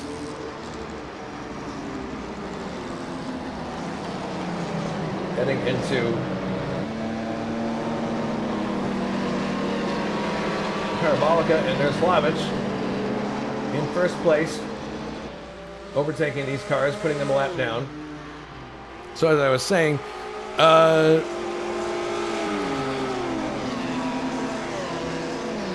so instead of repairing, I gotta go back a second here. On day 2, Shelby was in a Centro Sud car. Oh my goodness, here comes Hlavic now, lapping the field. Yeah, he's lapping these 2 cars. Let's see if that affects the position any. No, Bos is not able to get on the inside of Del Piccolo. Maybe you're able to sneak by here. Nope. Nope, still in 8th place. Although he's right with Del Piccolo at this point.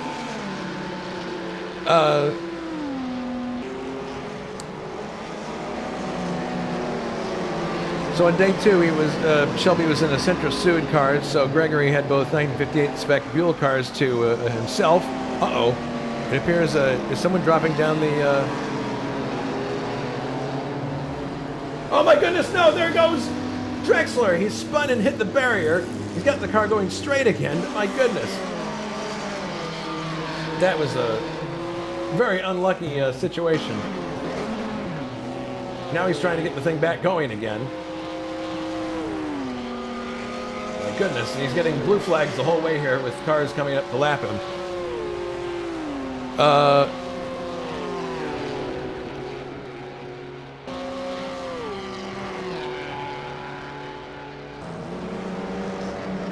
So in any case, the car that Shelby ended up starting, he retired on lap 1.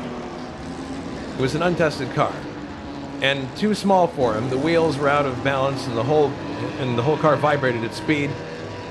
So anyway, around lap 45, Shelby took over for Gregory, During a tire stop, Gregory was in second place, but handed over the car due to exhaustion. And Shelby brought it home in fourth place. The pair got 0 points for their effort because they weren't. Because Shelby wasn't officially entered in that car. So here comes Drexler into the pits to fix his car. Here comes Juha as well. Interesting. So we knew there weren't going to be tire stops, but is this situation of fixing the car? I don't know. There's Juha. It is a pit stop. So apparently they're trying to fix whatever's wrong with their cars. This is going to send them tumbling down the standings. My goodness. Drexler 11th still, but he's going to be going further down the standings in a minute. Hackman in 9th. Rayrodall 8th. So that really spreads things out at the front. We got Yunt now firmly in 5th place.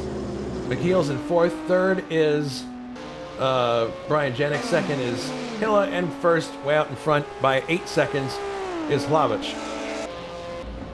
So not a lot of action at the front, but there's been more action towards the middle of the pack.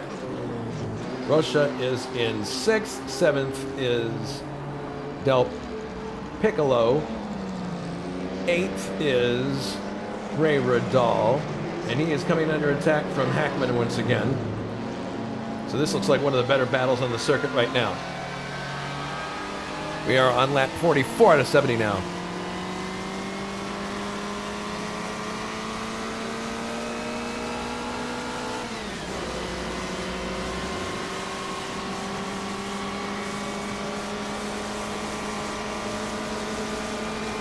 Another important point about the cars in our mod.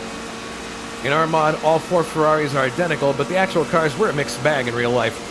Hawthorne and Von Trips had enlarged engines, the former being in the only car with disc brakes, which were taken off of the late Peter Collins' road car. Von Trips had a smaller engine fitted back between 2 practice sessions. Von Trips was the first to retire, running into the back of Shell's BRM and being thrown out of the car in the resulting accident. My goodness. So lots of interesting stuff. Bos now rejoining the fray, but he is, of course, a lap down. So unfortunately, Bos not really in a position to do well in this race going forward. That's too bad. Hackman's got blue flags here. Who is trying to take him? Tim Hilla, who's in 2nd place.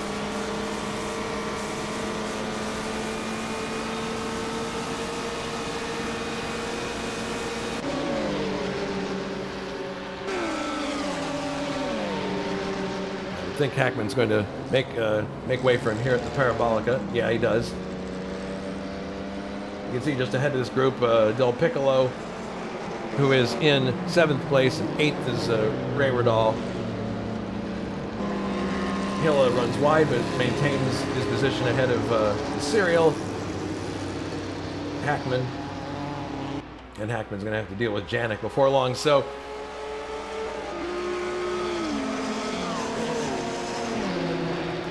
let's see how many cars are on the lead lap at this point. There are only 6 cars on the lead lap currently, Rocha being the very last one.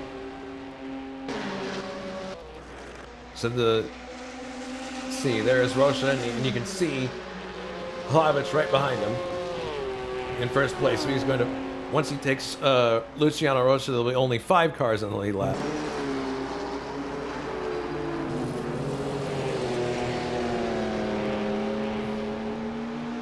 He's getting blue flags now, so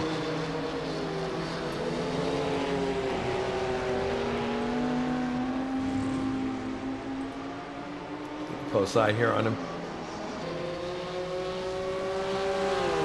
So Hlavich has been in command of this race for most of the way. Looks like he has really good control over the car, and he's able to carve his way through these back markers with little problem. Here he gets, he's right up with Rocha now. Goes out to the left, overtakes him. Excellent job. Downshifting now, heading into the Parabolica. Very, very well done. Hlavich, he's carving his way through this field like a hot knife through butter. Let's take a look at the next trivia question because we're running short of laps here. It's 46. Before we know it, there'll be 20 laps to go. So I'll show you the next trivia question.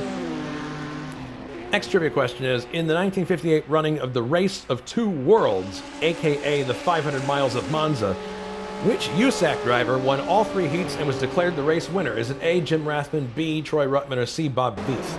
This was back when they had, in 1957 and 1958, the Race of Two Worlds, also known as the 500 miles of Monza.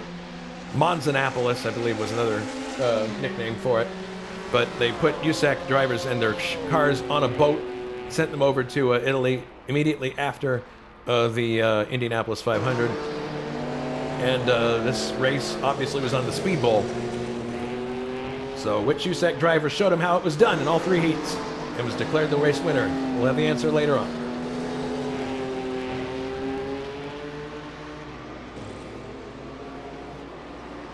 Luciano Rocha continuing in 6th place, and he's now overtaken, so that means there are 5 cars now in the lead lap. Yunt about to be put a lap down by our leader, and he's all by himself. So is McKeels. So is Janik. Actually, he's not all that far back from Tim Hilla, so perhaps there could be a battle for the 2nd place at some point here. There goes Hilla, and there goes Janik, so there could be a battle here. You can see him. There hasn't been much battle between these two since the early part of the race, but we'll see.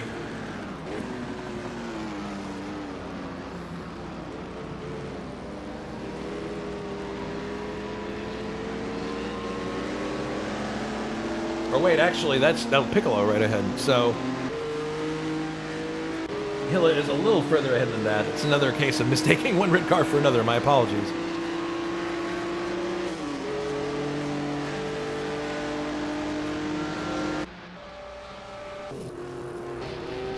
Oh my goodness, look at this.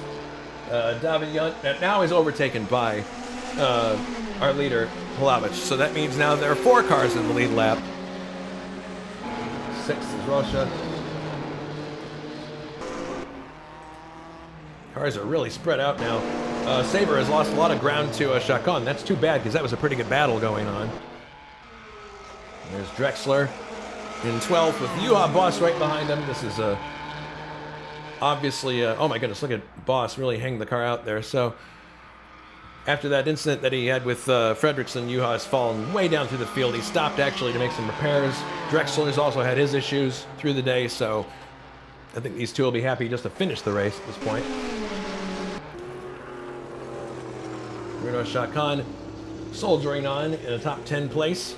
I'm sure he'll be happy with that. Hackman in 9th. 8th is Ray Riddall. And right ahead of him is Del Piccolo.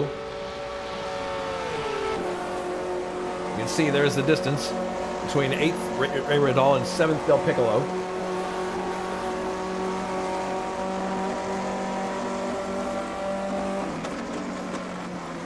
Downshifting for the Parabolica.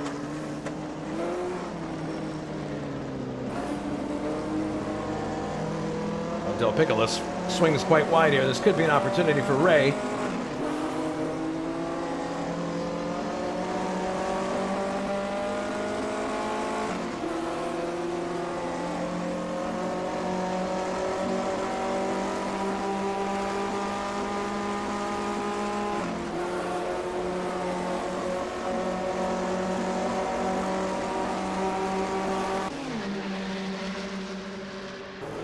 Hackman's a little further behind this group, but Riddall is definitely closing in on Del Piccolo. He might have a shot at him in a few laps, we'll see.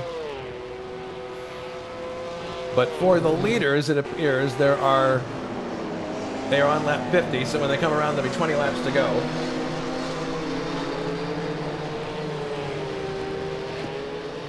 Hilla in 2nd place in his Ferrari.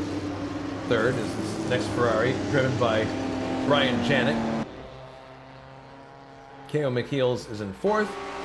5th, David Yunt. 6th, Rocha. These cars are all very well spread out, so it would have to be a single car accident that causes any real difference here. But look at Ray. He is closing in on Del Piccolo. Yeah, he's getting there. He's definitely closing in. So Ray may be looking at 7th place challenge in a minute here. Angel May is asking for, I'm not sure which Maserati is hers, but in any case, Ray,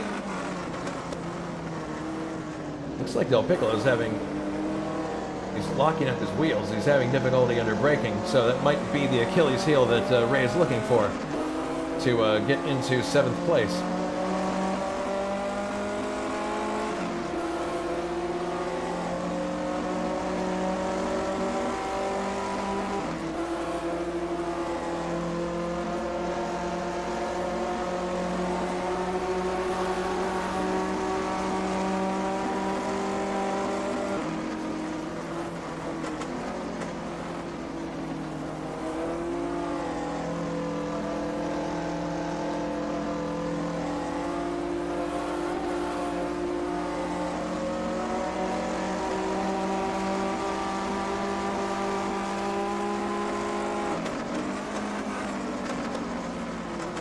Right with him now. Looking for the... Oh, no! Ray has spun the car. No! Well, there goes that. That's too bad. That was one of the best battles we could have had right there.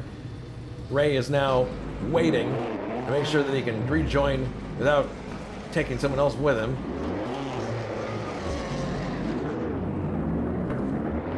And Drexler. Oh, and we are joined now by Juha Bos, who... I'm assuming you had a second incident, or maybe the car was too hard to drive past a certain point? Yeah, the wheel was angled 45 degrees on every straight, I thought better. Oh. Well, we gave you a lot of TV time during this race. You were providing a lot of exciting battles throughout, and I would guess a lot of it was down to the handling of the Cooper being better than the front-engine cars in some of the turns.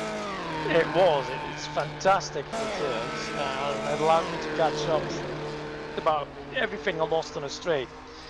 So as long as I could keep a second behind them, I could catch anybody through the turn and hang on through acceleration and maintain position. Oh my goodness, we got another incident here. Ray has spun out again, and Drexler is running along the grass outside the Parabolica. So it's all happening now as you're joining the broadcast. My goodness. Ray is trying to get on the grass, which obviously will have better purchase, so he can get back onto the track. They both went off separately.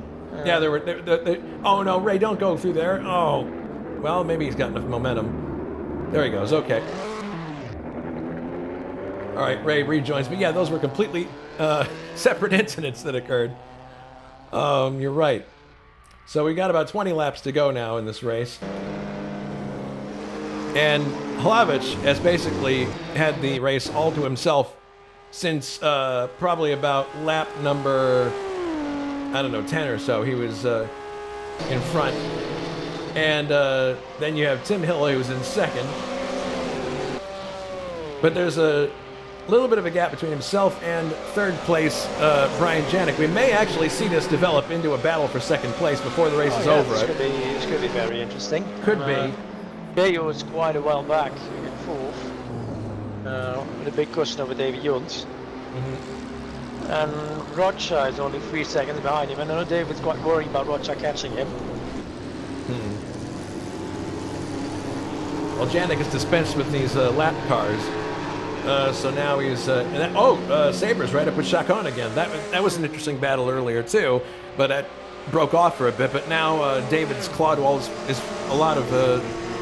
that time back, so there may be a battle there, but in any case, one guy who's had a very quiet race by our estimation is K.O. McKeels in the yellow Ferrari. He's been running a very, very solid fourth, meaning this miles and he doesn't even go that sideways. No, not really, but he's had miles of room ahead of him for third and miles behind him for fifth, so shoot, he's clocked the barrier there. Dang. Yunt in fifth place, and Rocha not far behind him in sixth. You're right, that could be a potential battle there. Gabriel's in seventh, Hackman in eighth. Hackman has been having a pretty good race for himself overall. Ninth is Ray Riddall, who's shown the ability to challenge for positions when he can. And here we are with the battle, Sabre versus Chacon, and Sabre is ahead for the moment. Sabre driving a BRM and Chacon driving the Cooper, and he's coming back on the inside or the outside now of this turn. There he goes. Yep, there he goes. Sabre, in theory, here has more power, but does he have the handling? Look at that. They're side by side going through the left-hander. Well, he needs the straight to come back, then Bruno parks it behind him and takes again on the braking. Yeah. Going by the revs, I think Bruno's in the same final drive I was, because he's taking just about the same revs. Yeah. When He's running alone. Able to maintain position. Oh no, look at that. Chacon has got the inside line. Wow. And all the while they're getting blue flags because Del Piccolo is right behind them. Yeah, Gabriel's behind them and is a lap ahead of them almost. Yeah. Had a few exciting moments earlier in the race. Yeah. Yeah, we saw that he was quite the formidable opponent. Too bad about what happened with you and Fredrickson. He spun right in front of you in this lazy kind of spin, and there was really nowhere to go. Yeah, I thought either go left or go right, and went where I wanted to go. So that wasn't the worst. It just cost me 10 seconds at 4 places, quite annoyingly. Yeah. I caught most of them back rapidly, but then I smashed the barrier myself. Yeah. That put the whole thing out of line, and then after that it became horrible. But no, I was maybe going to take 1 point from Jones. Looking at the Ferraris, I was never going to do anything against them. Oh, Sabre clocks the barrier there. Doesn't want to do that too many times.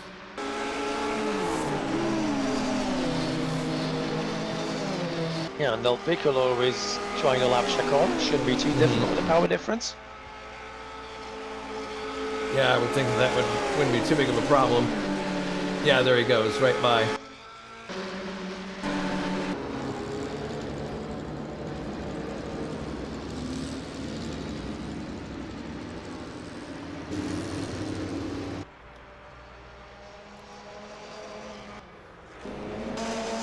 So how close is Janik to Hilla? It is getting closer. Yeah, 2.2 seconds and it remains there.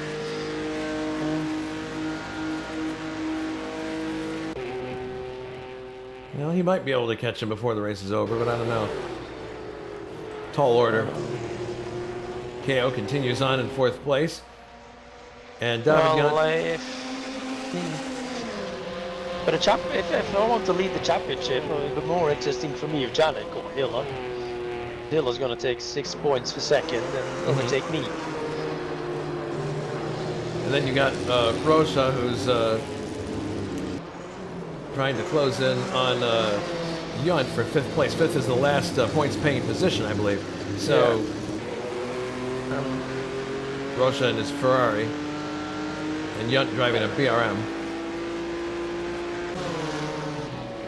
They got Tim Hilla here about to lap them.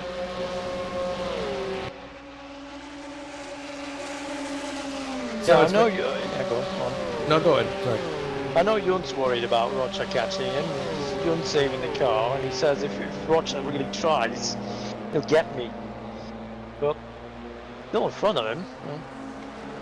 Good thing they aren't on the same radio frequency. It's Rocha. Yeah, it definitely looks like the car's running well, and may actually be able to catch Yunt in a few laps here. We'll see. He's got his 2 teammates behind him, so he'll have to make room for them first.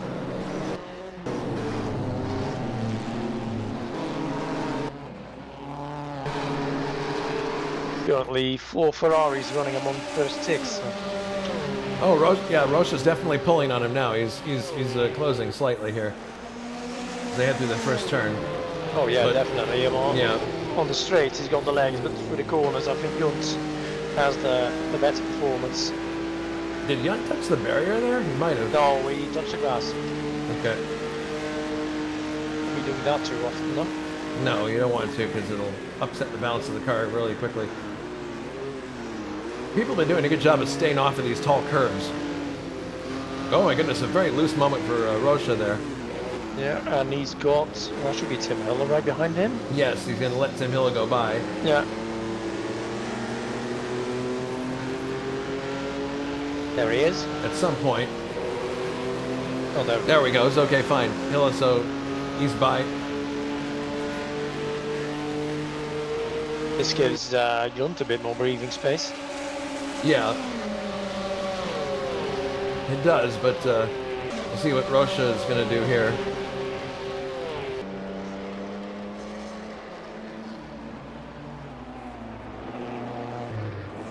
Comes up to the Parabolica here.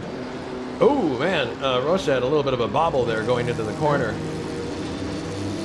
He's got to watch it. His car under braking does some pretty odd things here and there. I wonder if he actually got the disc brakes. I know the original featured in the mod. I don't know if he has them.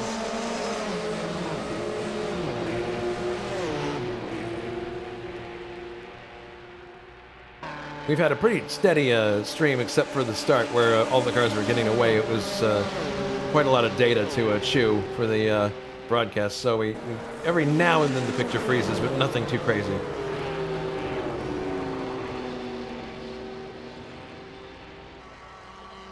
I'm just checking, and Lavac is going to lap Michiel soon. There'll be only 3 cars left on the lead lap. Only 3 cars left on the lead lap at that point once he gets by. Alright, so now Rocha's got Jan in front of him after Hill has gotten by, so yeah. Junt taking advantage of the slipstream Hill is offering him. Yep. Non-intentional probably, but still there. Yeah, Rocha, I think, might have a shot at Junt at some point here. Where, I don't know, but still plenty of racing left. Yeah, 14 laps.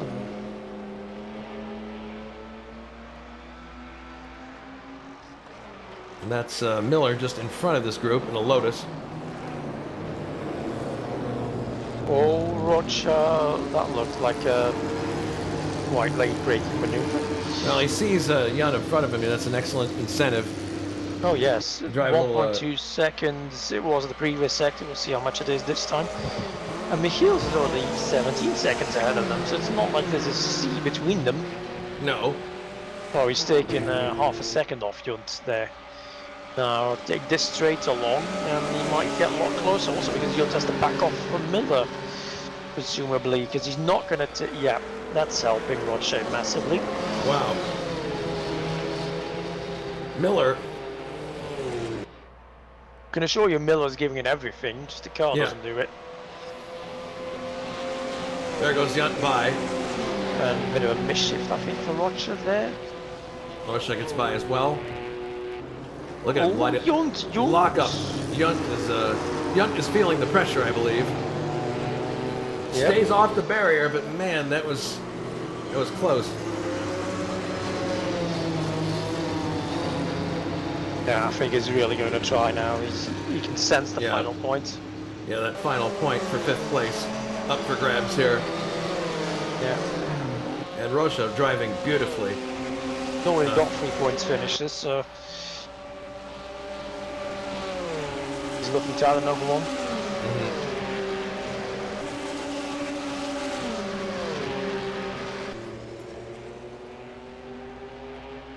But Hlavic has been driving a fantastic race. Hilla led briefly off of the start, but after a while, Hlavic asserted himself and has been in the lead ever since. All the action has been happening kind of mid-pack. Yeah, we noticed that we're running. Yeah, you wouldn't have failed to notice that. Not that that's a surprise to you. No, really good fun. It doesn't matter the finish. It's had a great evening. And look at this. Rocha takes Junt. There he goes. Clear by. And now Rocha will brake a bit earlier than Junt is used to, so Junt has to Oh goodness, it's like a cork in a the bottle. steering wheel. Oh, he's gonna. Oh, up the. Oh, there's a little bit of contact there.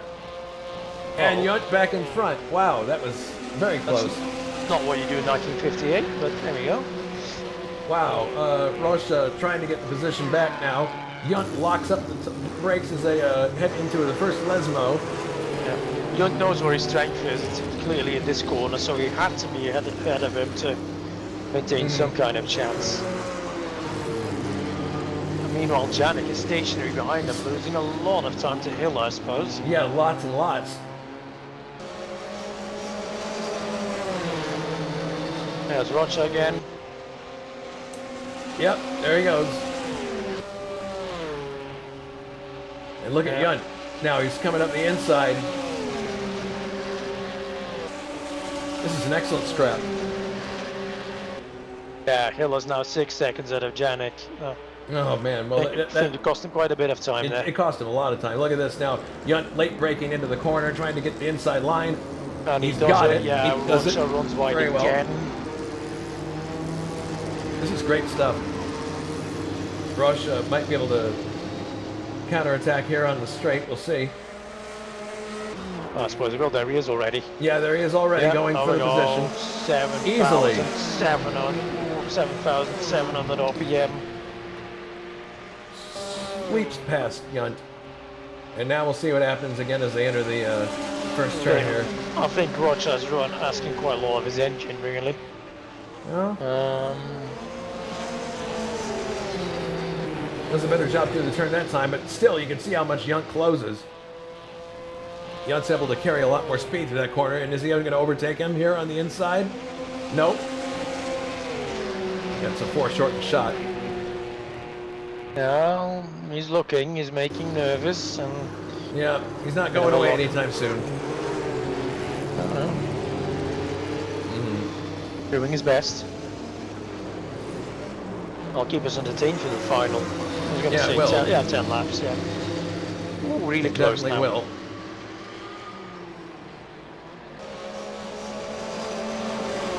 Thanks for your advanced notes for the race. They actually dovetailed nicely with one of the trivia questions. Well, I don't know what the trivia question was.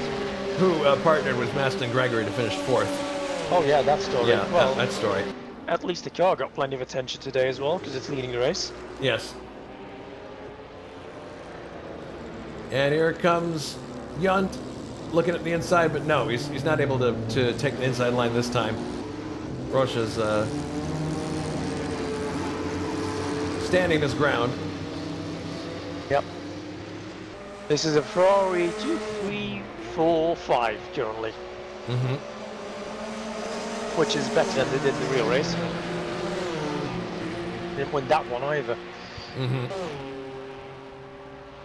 And a Maserati out front, so I think the Italian fans will be pretty happy with what they're seeing.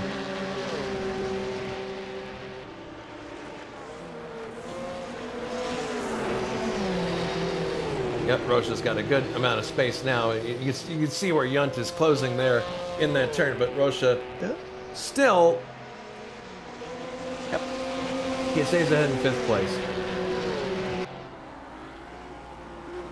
Gabriele is 17 seconds behind Yunt. Mm-hmm. Then you have Hackman, who's in 8th. 9th is Ray Radal, and 10th is Chacon. Sabres lost some ground to Chacon, now back in 11th. Drexler is 12th after all the crazy stuff that happened to him. Miller is in 13th, soldiering on in the Lotus. And that's where the runners end at that point. So Yunt's getting another blue flag here. I believe this would be Janik. Yes, coming to overtake him. So this will make things a little bit more awkward. Even though Yunt is, looks like he's closing now on, yeah, he's going to try another overtake here on the inside, late braking, but, no, you're not enough. Well, wait a minute. Look, Rocha runs wide, and Yunt gets alongside. A little bit of contact there. A little bit of a hip check from Yunt, but he gets on the inside and takes the position, at least for the moment. No, wait, there goes,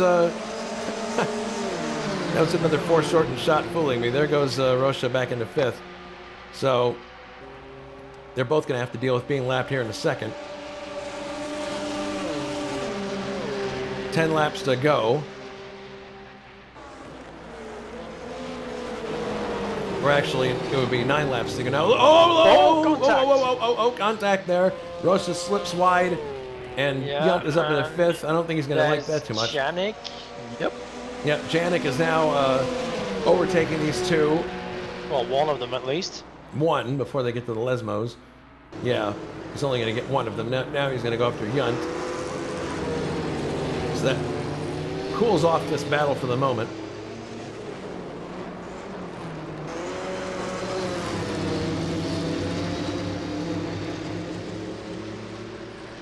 Coming through the next set of curves here. There's Janik overtaking Junt, so now the battle can resume.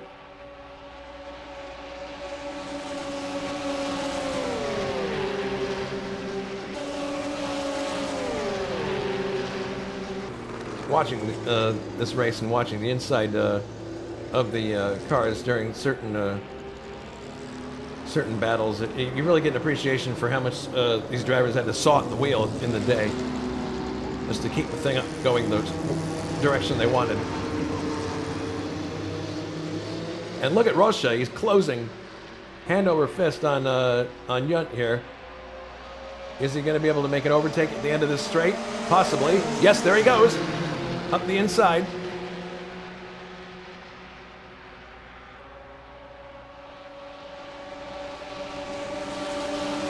Yep, Rocha into 5th place, and the final point is his for the moment. Heading into the first turn, is Junt going to counterattack? Rocha does a good job of keeping his car low in the turn, so Junt can't do anything. Coming off the corner now. Yeah, Junt obviously handles better in these turns than Rocha does, but the question is, can he do anything with it? Going into the Lesmo here. Oh, man, look at that. He kind of shoulders his way alongside for a second, but can't do much there. Now into the second Lesmo.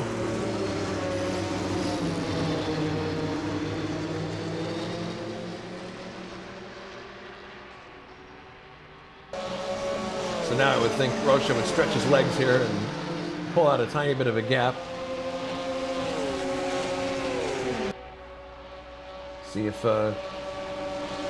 Junt can do anything as they come through this corner. He's definitely closer now. And on the outside, Rocha ends up on the inside in the defensive posture.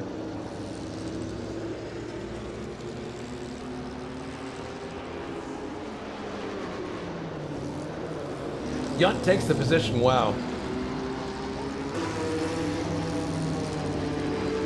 Goes right around the outside.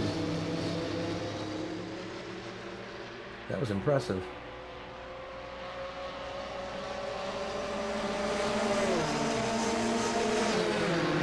Now let's see if he can take the position on the straight again. He probably will. He pops out. Yep, there he goes. So we're just going to have this battle going back and forth until the end.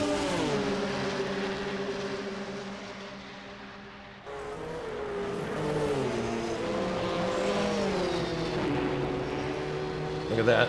Junt shouldering his way alongside. Is he going to take the position here? I don't think so. No, he slots back behind Rocha. Heading for the first of the Lesmo curves. Look at that. Rocha kind of placing his car in a defensive posture, but Junt is going to try to go around the outside. Is he run out of room there? Oh, skims the barrier just slightly. And Rocha is able to retain 5th place. This is a great scrap.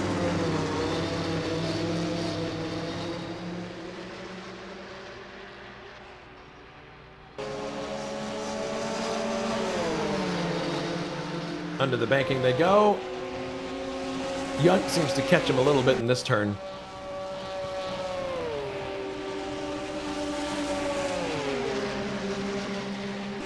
Yep.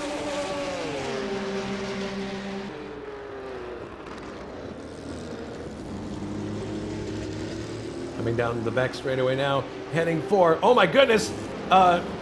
Rosha gets crossed up under braking there, and that was very close. It could have been a two-car accident there, but Yunt is looking up the inside now, trying to take the position.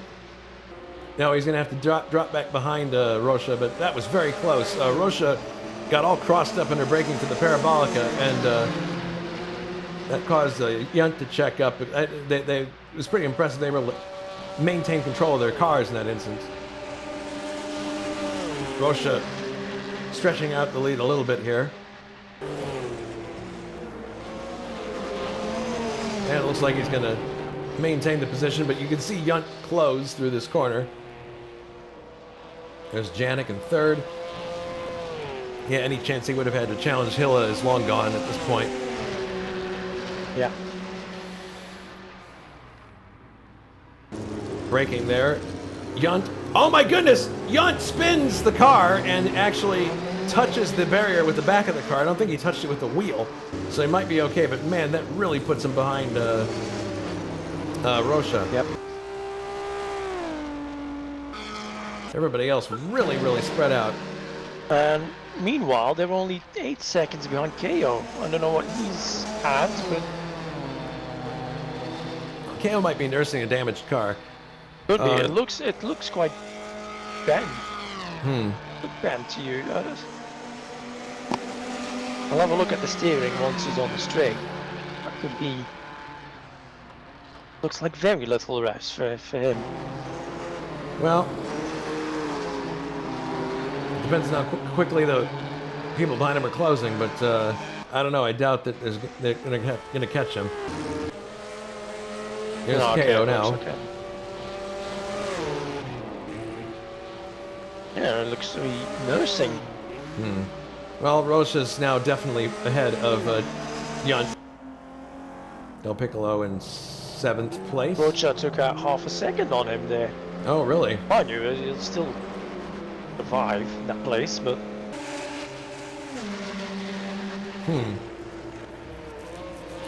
Well, maybe, who knows? You can't see him ahead here. Or you can, yeah, you can, just, or is that another red car ahead of him here? Yeah, that's, I believe that's a lap car.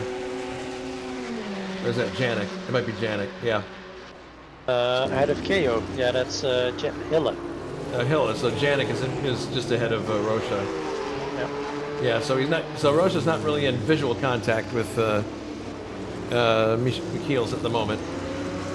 Oh, there he was. Just barely saw him there. So. It could be. We could have a battle on our hands here. Yeah, maybe. It'd be nice. Yeah, because everything else looks a bit spread out, except Rocha and Yunt.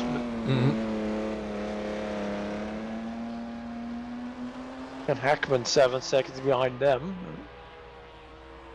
Yeah. Okay, it's not too bad. We'll have some excitement for the final laps of the race. Could, possibly. But Hlavich has been fantastic throughout. Oh, yes. Hilla also, having driven a really good race from the start, asserted himself. Janik in third. He's clawed back a little bit of room, but I don't think he's going to be able to challenge KO in fourth. Fifth is Rosha. Yeah, he's got a ways to go before he can even start to challenge the fourth place.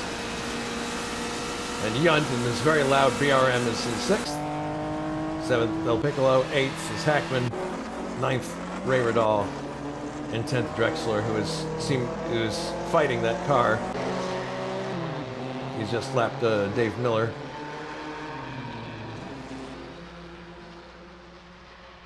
Yeah, and this, if Hlavich wins, which I hope he will, of course, it'll be the fifth manufacturer to win a race this year. Got 2 wins for Cooper, 2 for Ferrari, and 1 apiece for BRM and Van Wall.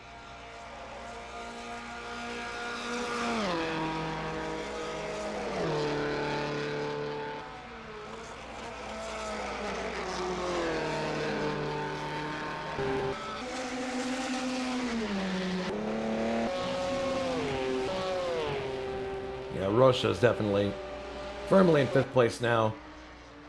There's KO in fourth. And Janik in third is actually right behind fourth place KO.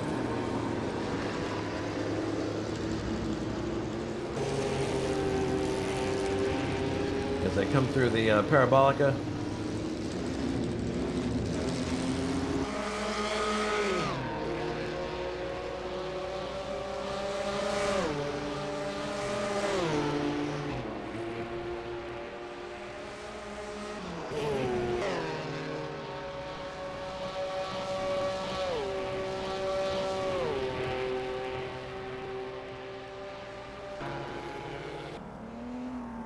So Vlahovic now has 2.5 laps to go, basically. Yes. And hats off to his driving skill in this race. I practiced with these cars at Imola near the beginning of the year, and I just was like right away, forget it, I can't do anything with these. It's an acquired taste, I think. Yeah. But they are fun to drive. You can live with them. Yeah, some better than others. I love driving the Cougar, but can't get my head around some of them.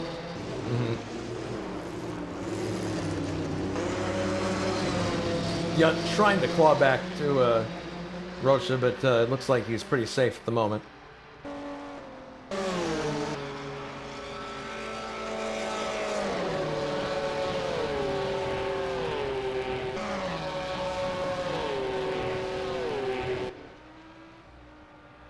Keels. Got cars around him, but none for position at the moment.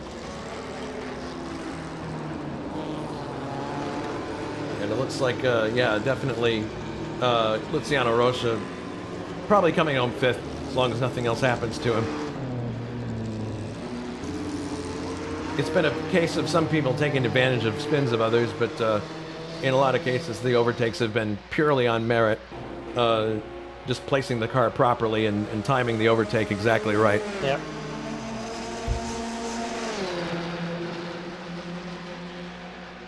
Ayo now being lapped by his teammates. Yep.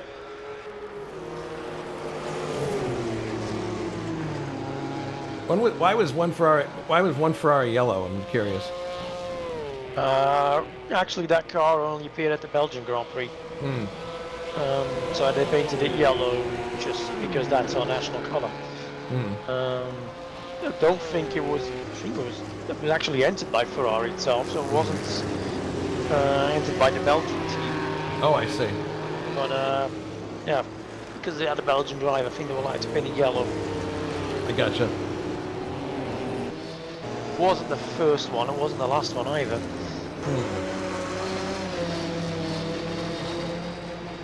Yeah, Young's still trying, but I don't think...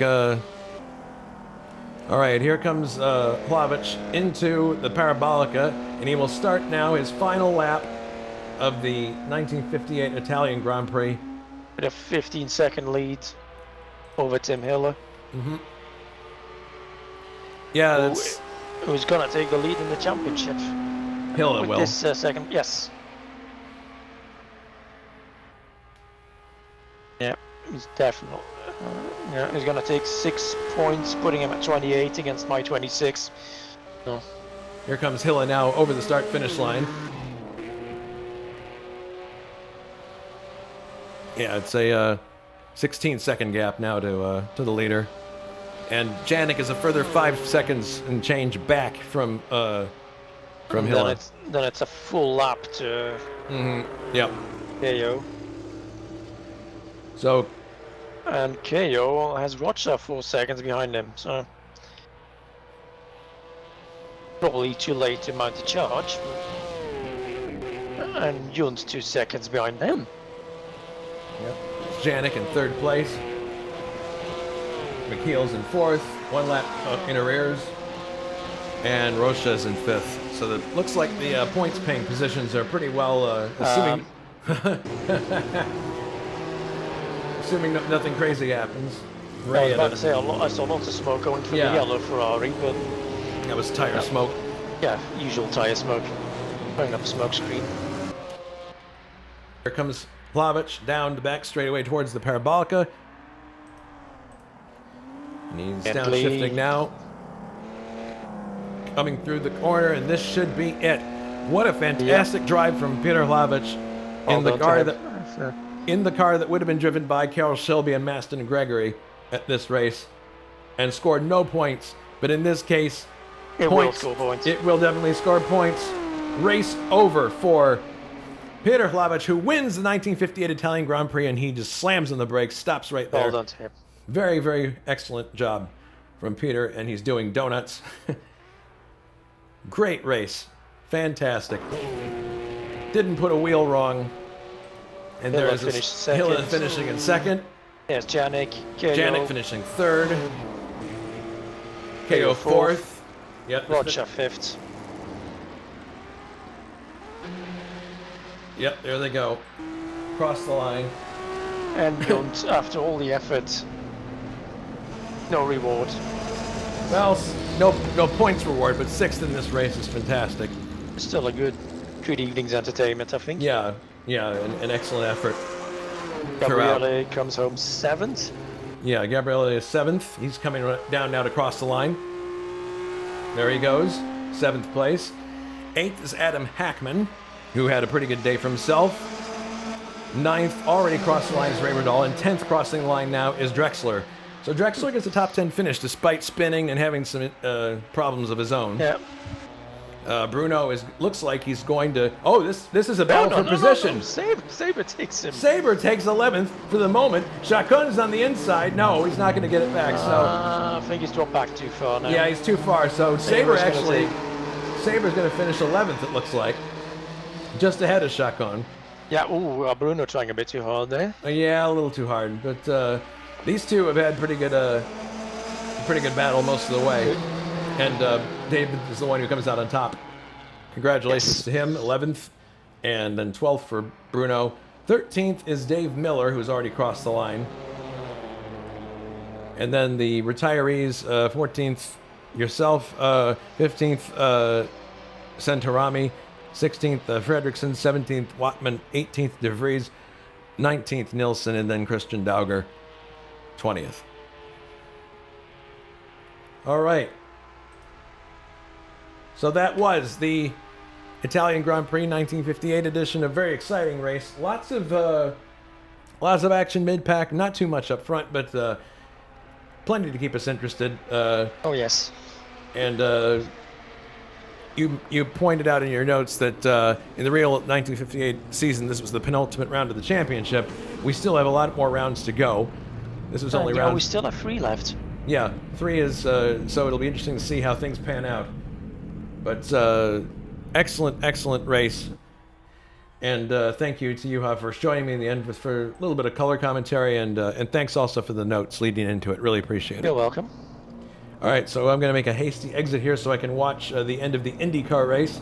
So for Juha Bos and for our winner, Peter Hlavich, this is Jason White saying so long from Monza. We will see you on the other side of our summer break. Take care and be safe.